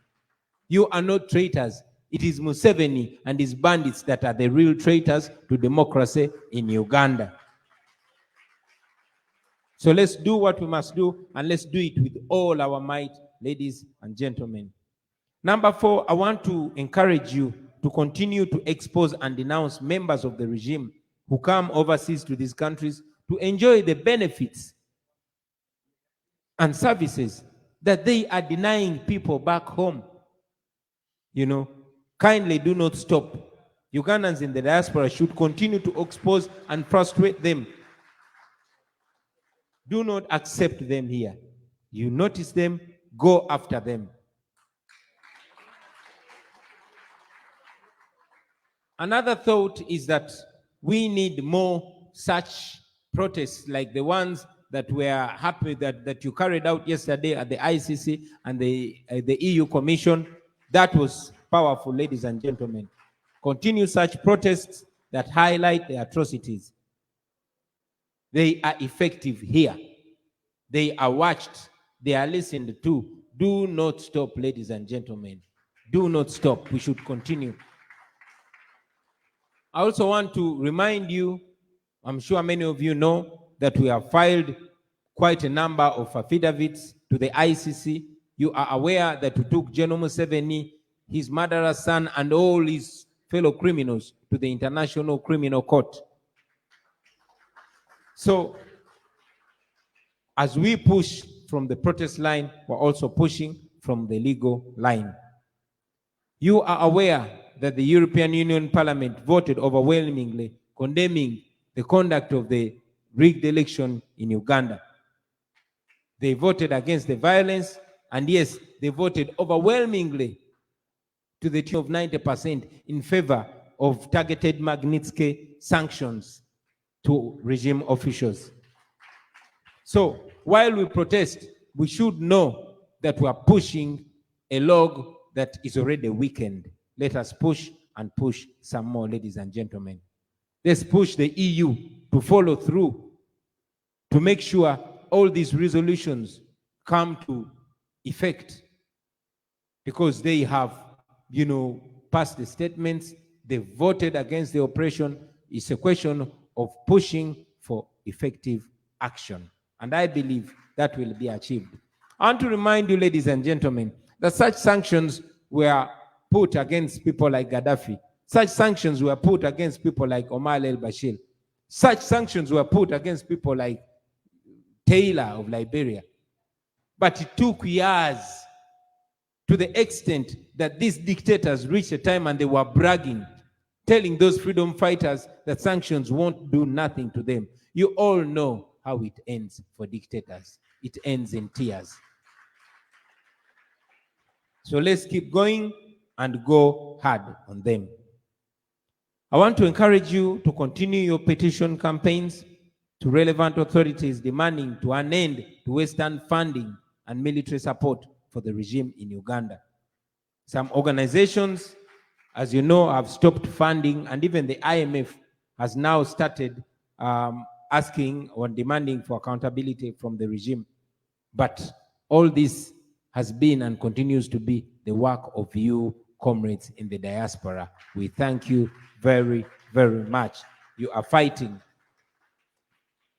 The regime in Uganda always hires multi-million-dollar lobbyists to spin narratives and, of course, to promote their lies, to sugarcoat the crimes and the atrocities back home. You know these organizations and these companies. Some of these lobbyists have been pressured to drop relation with the regime. Let's keep going. Many of them are known. Expose them. Let's do this together, because that is very, very effective. Of course, we are further exploring ways how to deal with the illegal activities and contracts that some of these individuals and companies have with criminal regime personalities back in Uganda. You find them, expose them. When we expose them, we don't stop there. We push the authorities to do what must be done. Finally, I want to invite you, ladies and gentlemen, to be vigilant in identifying and exposing corrupt government officials. These people steal money from home. They come, they invest that money in developed countries. This is an old dictator's playbook. That is what Mobutu did. Mobutu would steal money from Zaire, now the Congo, invest it in Belgium and all these other countries. That is what all these other dictators have done, including Yoweri Museveni. Now, look out for their businesses. Look out for their properties. Look out for their relatives. Look out for even their dogs. Let us look out for them. That is the best way of fighting. Ladies and gentlemen, by doing that, you are much more effective than a person that gets a missile and shoots at them. These people only know how to use violence. Let us defeat violence, because you, comrades in the diaspora, you are privileged to be in that position. Use it. Let us use it, and use it as much as we can. Friends, I want to conclude by reminding all of you, comrades in the diaspora, that it is because of your tremendous and dedicated contributions that we were able to smoothly sail through the 2021 presidential campaign. We did not lack fuel. We did not lack posters. All that was courtesy of the generous donations of friends in the diaspora. We never ever take that for granted, ladies and gentlemen. It was because of you that we actually won the 2021 election.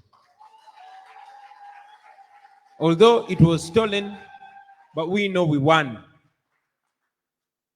Of course, no one expected General Museveni to peacefully hand over power to us. But at least all of you know that by now we have exposed them, we have stripped him naked. General Museveni used to be a smart dictator that comes to, these developed nations in a suit. I want to ask, when did you last see Museveni go to Europe? When did you last see Museveni go to America? He cannot travel there because even the countries that are dealing with them are dealing with them very shyly. They know they are dealing with a criminal. They know by doing that they're being partners in crime. And we confidently call them out and tell them, you are dealing with a criminal. And we know that at least there's a certain degree of morality in well-governed countries. So let's push them to disassociate themselves with a criminal called Yoweri Kaguta Museveni. However, while we do that, do we then just allow him to sit in a chair that is not supposed to be sitting in? Do we just give up? We certainly don't give up. We have to keep pushing, pushing, and pushing. I want to finally remind all of you, ladies and gentlemen, that while I'm standing here as your president, Museveni did not steal Bobi Wine's victory. Museveni stole your victory. Me, I was only representative of you as presidential candidate, just like anybody else can be. So the question should not be how Bobi Wine gets this victory or how Bobi Wine kicks Museveni the hell away. It should be, how do we do it? The most important question should be, every one of us should be asking themselves individually, have I done enough? Have I done all that I can do? Have I exhausted all my tricks? If your answer is no, my brother, my sister, I request that you leave this place even more determined and more energized, because it is two-way. Back in Uganda, we are either free or we are enslaved. But we cannot be enslaved by Museveni and his family. No, we cannot. We cannot and we shall not. However, we are going to have to say that in action, not just in word, ladies and gentlemen. Finally, and very finally, I want to end by bringing greetings from Uganda. Ugandans are resolved, because what else can they do anyway? Ugandans are determined, because what else can they do anyway? However, I want you to know, you comrades in the diaspora, that we rely so much on you. We rely so much on you. Ugandans have been killed many times. They continue to be killed. And they've resolved to go down with a fight, a moral fight. But I want to remind you, friends in the diaspora, it is historical. History has told us that in the fight against all these dictatorships, particularly in Africa, the biggest role has been played in the diaspora. It is the diaspora that caused the fall of many other dictators. And Museveni knows the effect, the power of the diaspora. He knows that he had to send the Rugundas of the day, the Amama and Babas of the day, to come and lobby. You all know, ladies and gentlemen, that much as General Museveni is using violence, Museveni's biggest resource, what is keeping Museveni in power, are these Western governments. If they disassociate themselves with Museveni, he will be no more. If they don't cover up for him, he will be no more. If they open their eye and assert action against his gross human rights violations, he will be no more. But they are not going to wake up and do that. You are going to push them to do that. And I know that you're able to push them. Push from this side as we push from that side. I'll also inform you this, ladies and gentlemen, that many Ugandans have reached out to us. Actually, some of them are actually contemplating violence. We tell them, just like I'm going to tell you, that for us we are non-violence. I'm leading a team that is non-violent. But I'm afraid that a time might come and I cannot stop the violent ones.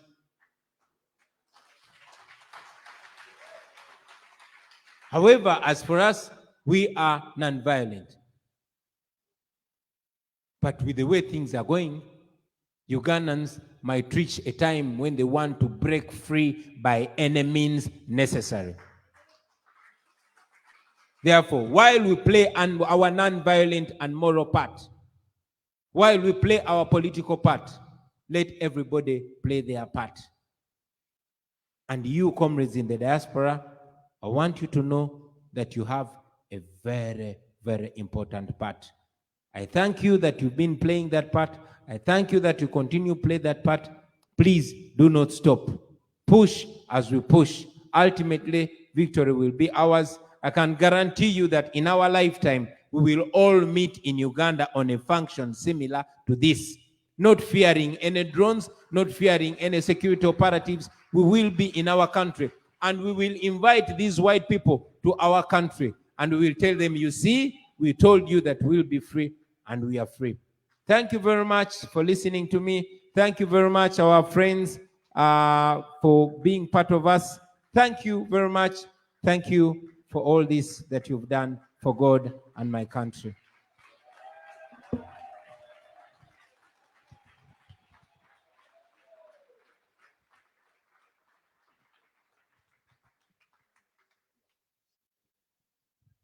People power, our power. Please have your seats. Give the president another applause.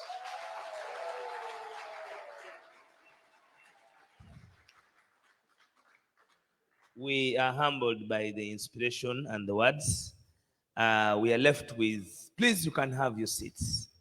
We are left with one other item, Mr. President, that is going to be appreciation of our comrades who tirelessly have been here for all the 3 days. Mr. President, you accepted that we give these people certificates of recognition, certificates of participation in this conference.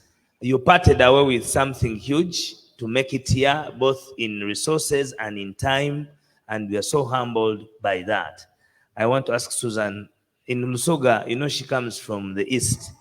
We say that alabira irida.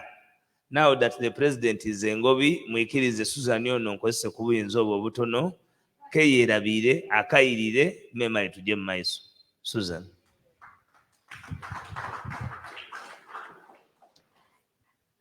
Your Excellency, before you give out the certificates, I had forgotten some comrades.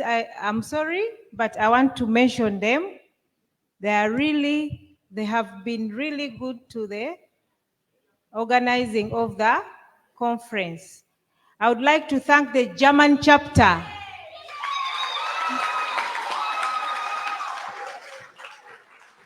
Thank you so much, Jeremy and team. Dorothy, thank you.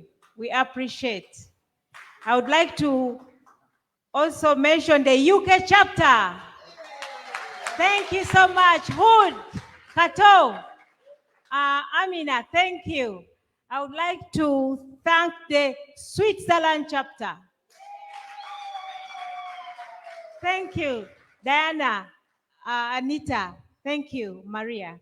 I would like also to thank the Denmark chapter.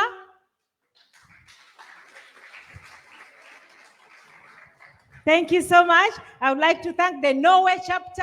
They didn't, yeah. Thank you, Norway. I would like to also thank the Norway chapter. They didn't come, but they contributed to the cause today. I would like also to thank the Zimbabwe chapter. They contributed.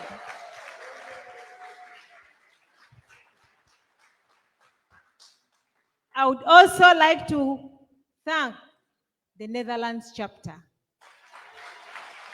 Belgium, Netherlands chapter, thank you. Thank you. Mwebale nnyo. Mwanyala naabi.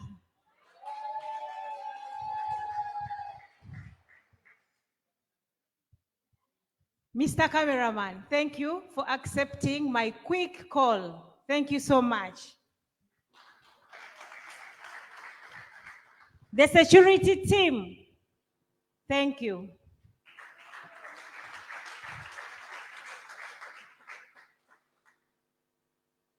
Our comrades who gave us their cars. I didn't pay any money. I didn't pay any money.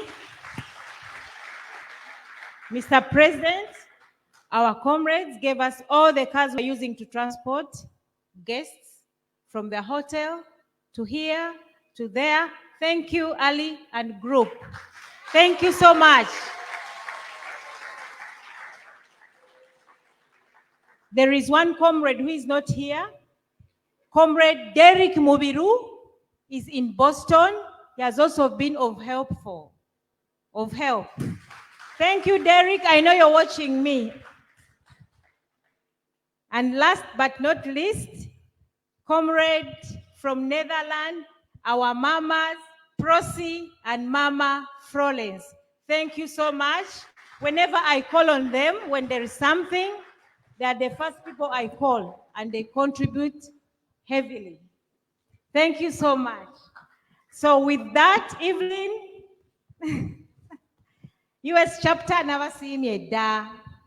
USA, mwebale nnyo mwenna muli bangi, mwebale nnyo, mwebalire ddala. Joseph, USA, I can't mention names.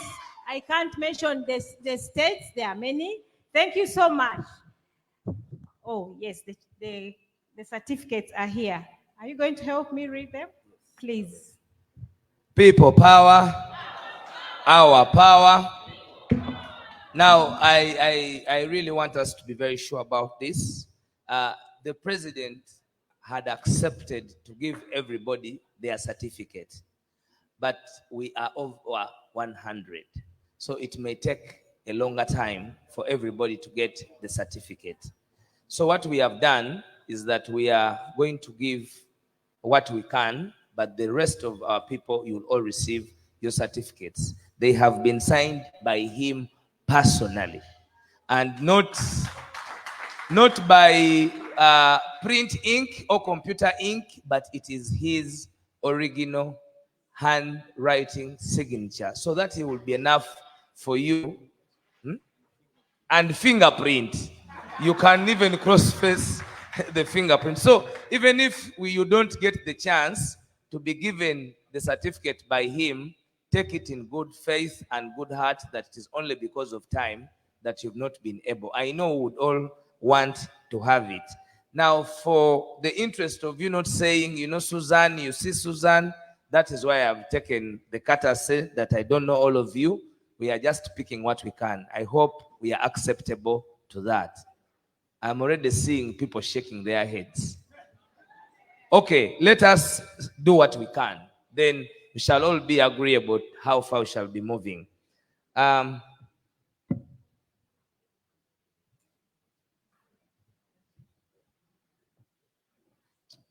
You know, we have a few hours to prepare for the concert as well. So it is important that we calculate our time such that we are not defeated by that. But I know there are those who would want to have it. Let's go with Stephen Lutwama. Mr. Stephen Lutwama, please, you come a bit quickly.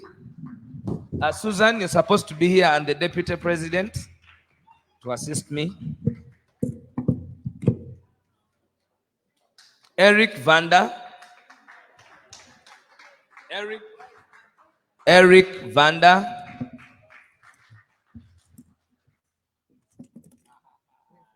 Eric Vanda.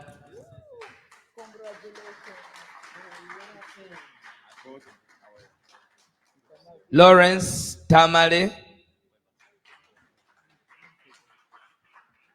Twinomujini Antone. Lawrence, where are you? He's not here. Twinomujini Anthony. Oh, he's not here. Sewan Kambo. Okay. Evelyn Nachibuka.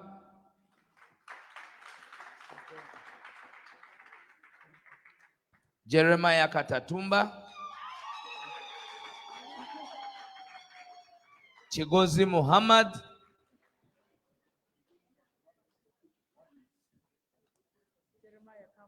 Katerega Nachibirigi. Catherine Namtebi. Mulungi Naseje Mary. Mulungi Naseje Mary. Nachibinge bali wandise bubi. Katerega Nachibinge. Si oyo Mr. Oyo Catherine Namtebi. Please come. Oyo mwami Katerega Nachibinge. Catherine Namtebi. Ninda kuba maloku omchalo yo. It's here. I'm gonna give it to you, please. Catherine. Mulungi Naseje Mary. First wait. So called maloku mo is fun. Lawrence Chitata. Ramla Claire. Ramla Claire. Diana Robina Nampungu. Diana Robina Nampungu. Migade Achilles. Kenneth Mujuni.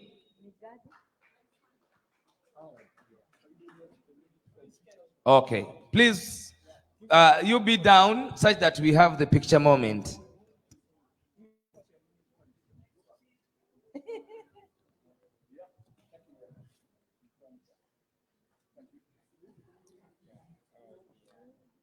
Muhammad J. Mazune.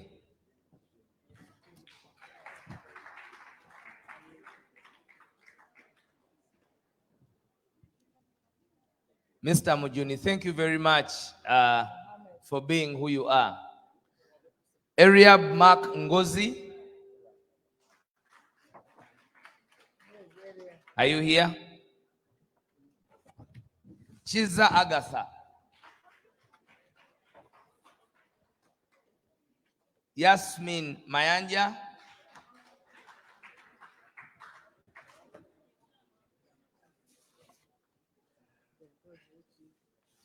Madina Hupach.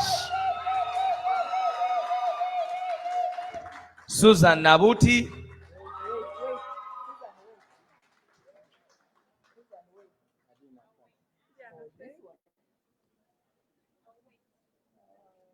Hey, Susan, you wait.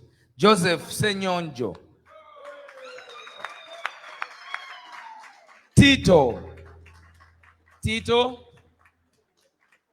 Is Tito here? Robert Chitunzi.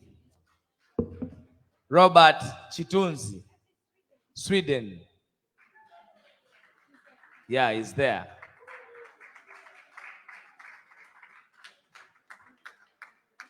Chiza Agatha. Yes, Robert there is the namesake. Thank you very much, Robert, for all the work you do. Thank you. Chiza Agatha. Ariab Mark Ngozi. Ariab Mark Ngozi.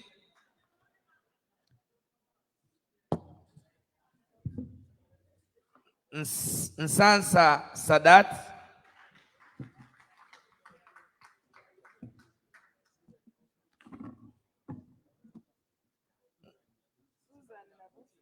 Nsansa Sadat.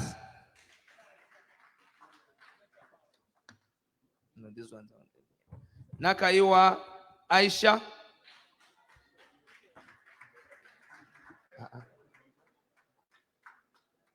Nelly Susan Aquano. Please be fast.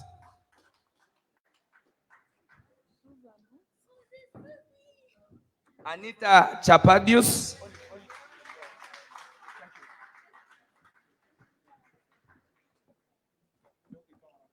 Barbara Batesachi,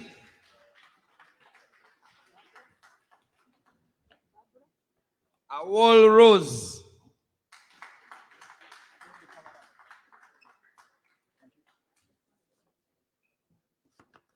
so you're going to now allow me, we are going to continue with this process here, but we are going to ask the president to leave to go and prepare. Then the rest of the certificates will be given by the deputy president.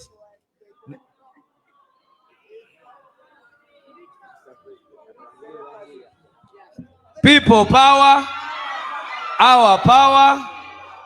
We have often said that we are driven by people power. So the people power has determined and requested him to do so. So we are going to be fast. I want to call upon Nelly Susan Aquano. Nelly Susan Aquano. Let's be fast, please. Nsansa Sadat. Is he here?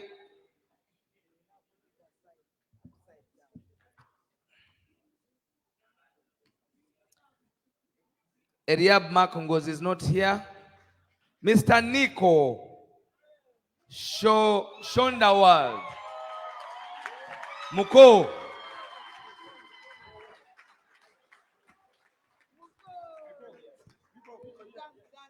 SF Mulumba. SF Mulumba, is he here? Flavia Namuganga. Is she here? Flavia Namuganga. Chiza Agatha. Is she here?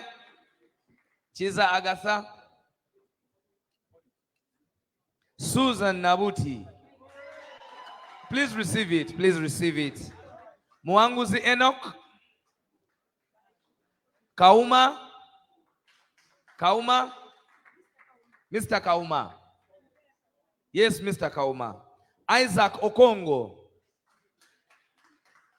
Mr. Isaac Okongo. Is Mr. Isaac around? Thank you very much, Mr. Kauma. Is Isaac Okongo around? Victor Mbaja. Victor Mbaja. Nanyombi Juliet. Juliet Nanyombi. Sarah Namuyomba. Sarah Namuyomba. Proscovia Ndibarekera. Proscovia Ndibarekera, is she here with us? Rose Angela Nakabubi. Is she with us? Rose Angela, you're most welcome. Nabale Shamim Salma. Nabale Shamim Salma, is she here? David Intambi. David Intambi. Senono Alex. Alex Senono.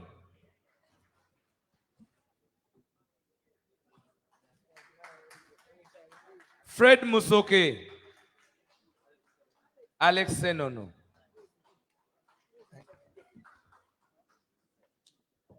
Fred Musoke, is he with us? Justin Sebagala.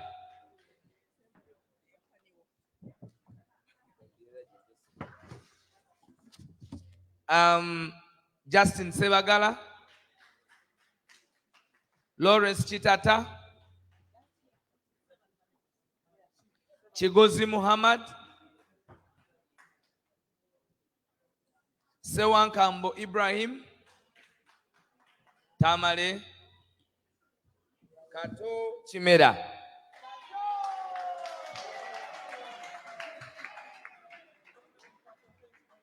Kato Chimera.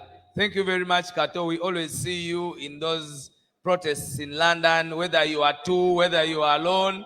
At least for you, you are always there. We want to thank you and your team for always making it up there. I can see your team is all here. Juliet Namusi. Juliet Namusi. Yudaya Nampima. Yudaya Nampima.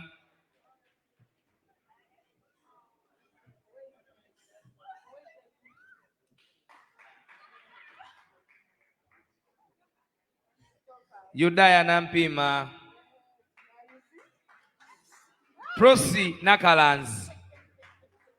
Prosi Nakalanz. Joan Chiseka. Joan Chiseka. Rachel Iga. Iga Rachel. Iga Rachel. Is she with us? Bobi Andrew.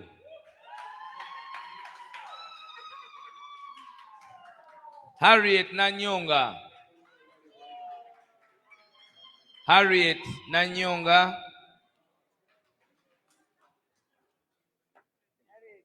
Dorothy Stewart.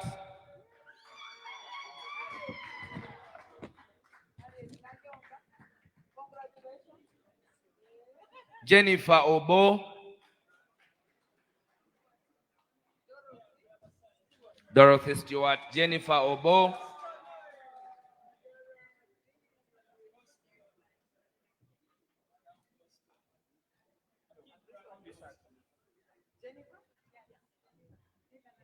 Maureen Chitengo.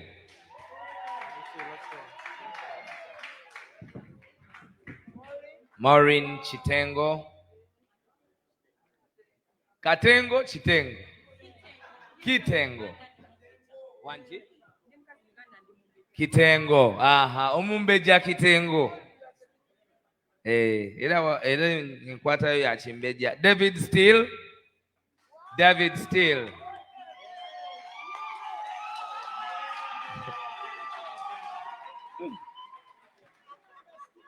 Dorothy Namiro. Namiro Dorothy. Irene Davis.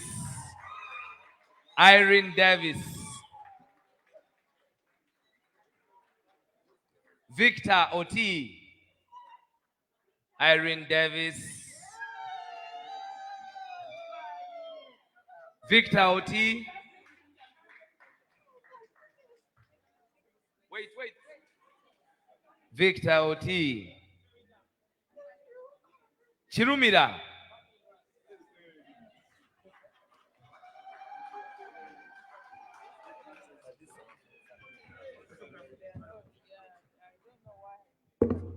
Chirumira.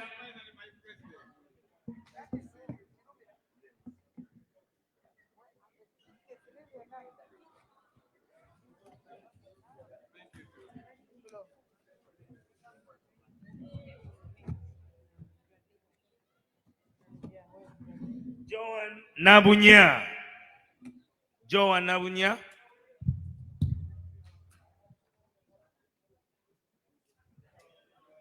Alice Naziwa Nakabale.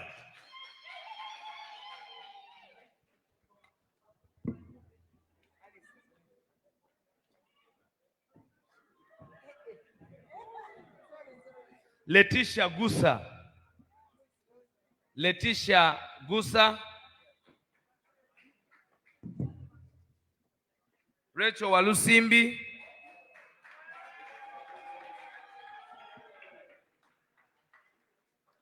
Professor Milton Alimadi.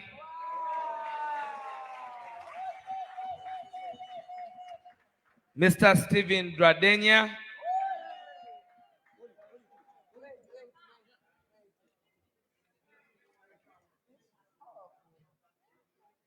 Mr. Nsubuga Zakayo.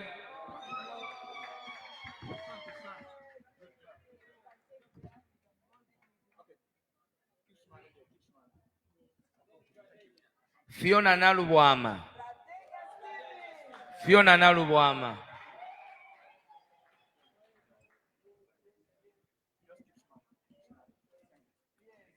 Teddy Lubega. Teddy Lubega.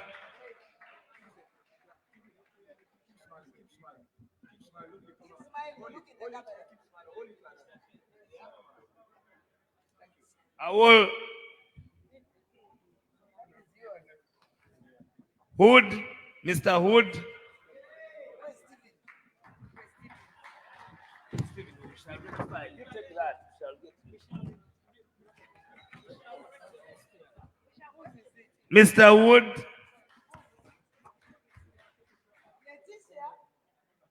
We have Joyce. We have Joyce Nabwami.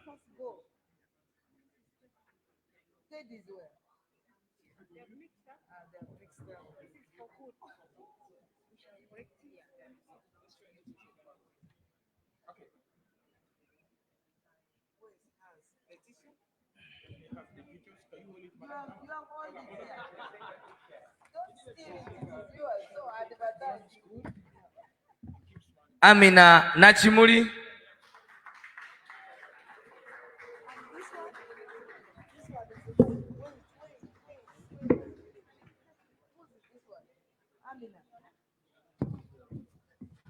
Did I read it? No, it's not the one.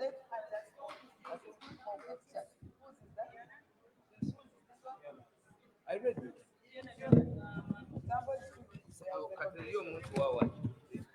I see.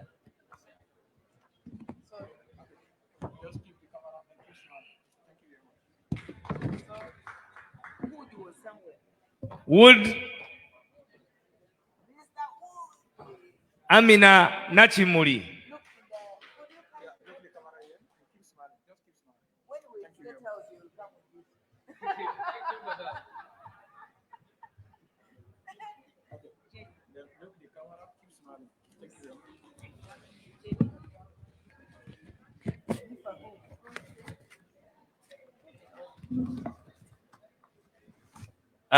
Jenny, UK.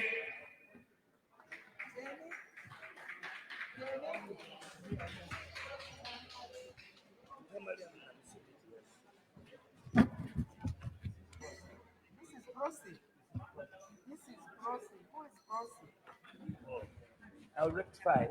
It's okay. You just have the moment. I'll rectify. You have 2 days. It's the ones.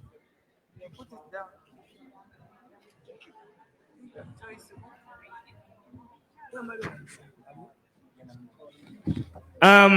You give her yours. Okay.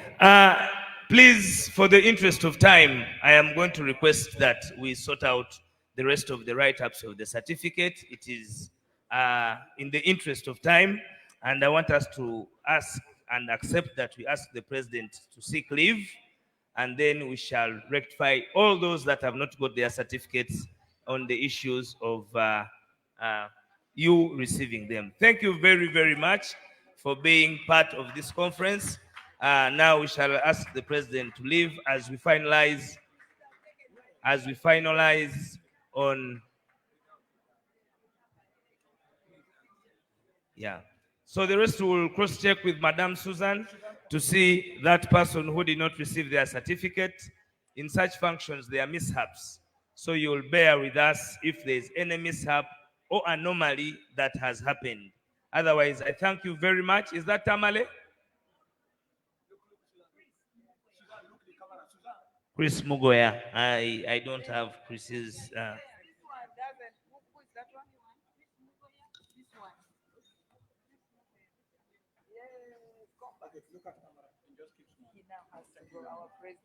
Thank you very much. Please allow me request the president to go and prepare for your concert.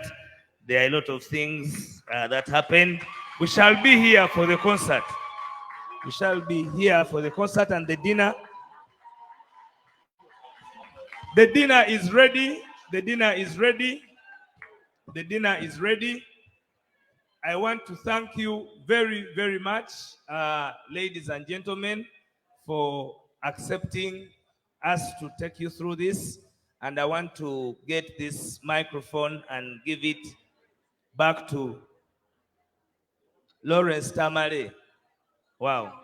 These certificates will be rectified. Thank you very much. Let me get this mic back to Mr. David and to wind up this beautiful function. People power, our power, NUP. Thank you very much.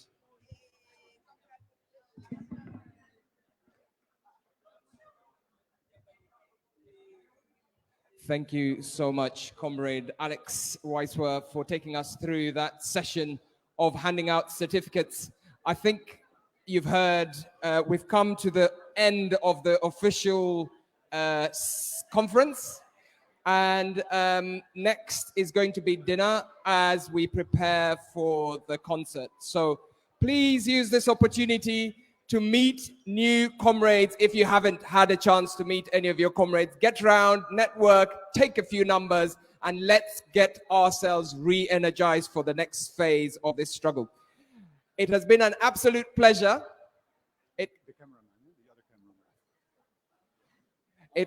It has been an absolute pleasure hosting you. You have been a fabulous group of people, and we thank you so much for your participation and engagement. There's nothing more to say, but I'd just like to thank the cameraman behind the camera that's been streaming everything. Thank you so much. Cameraman Andrew, who has enabled us cover all this and stream it right across all our social media channels. Andrew, thank you so much for your work and your help today. Thank you so much. Ladies and gentlemen, I think this is all over. It's now to the next stage. Please, please, please make sure you make the most of your time here, meet new people, get contacts, get yourselves networking, and let's get ready for the evening of festivity. I sign out now. Thank you so much.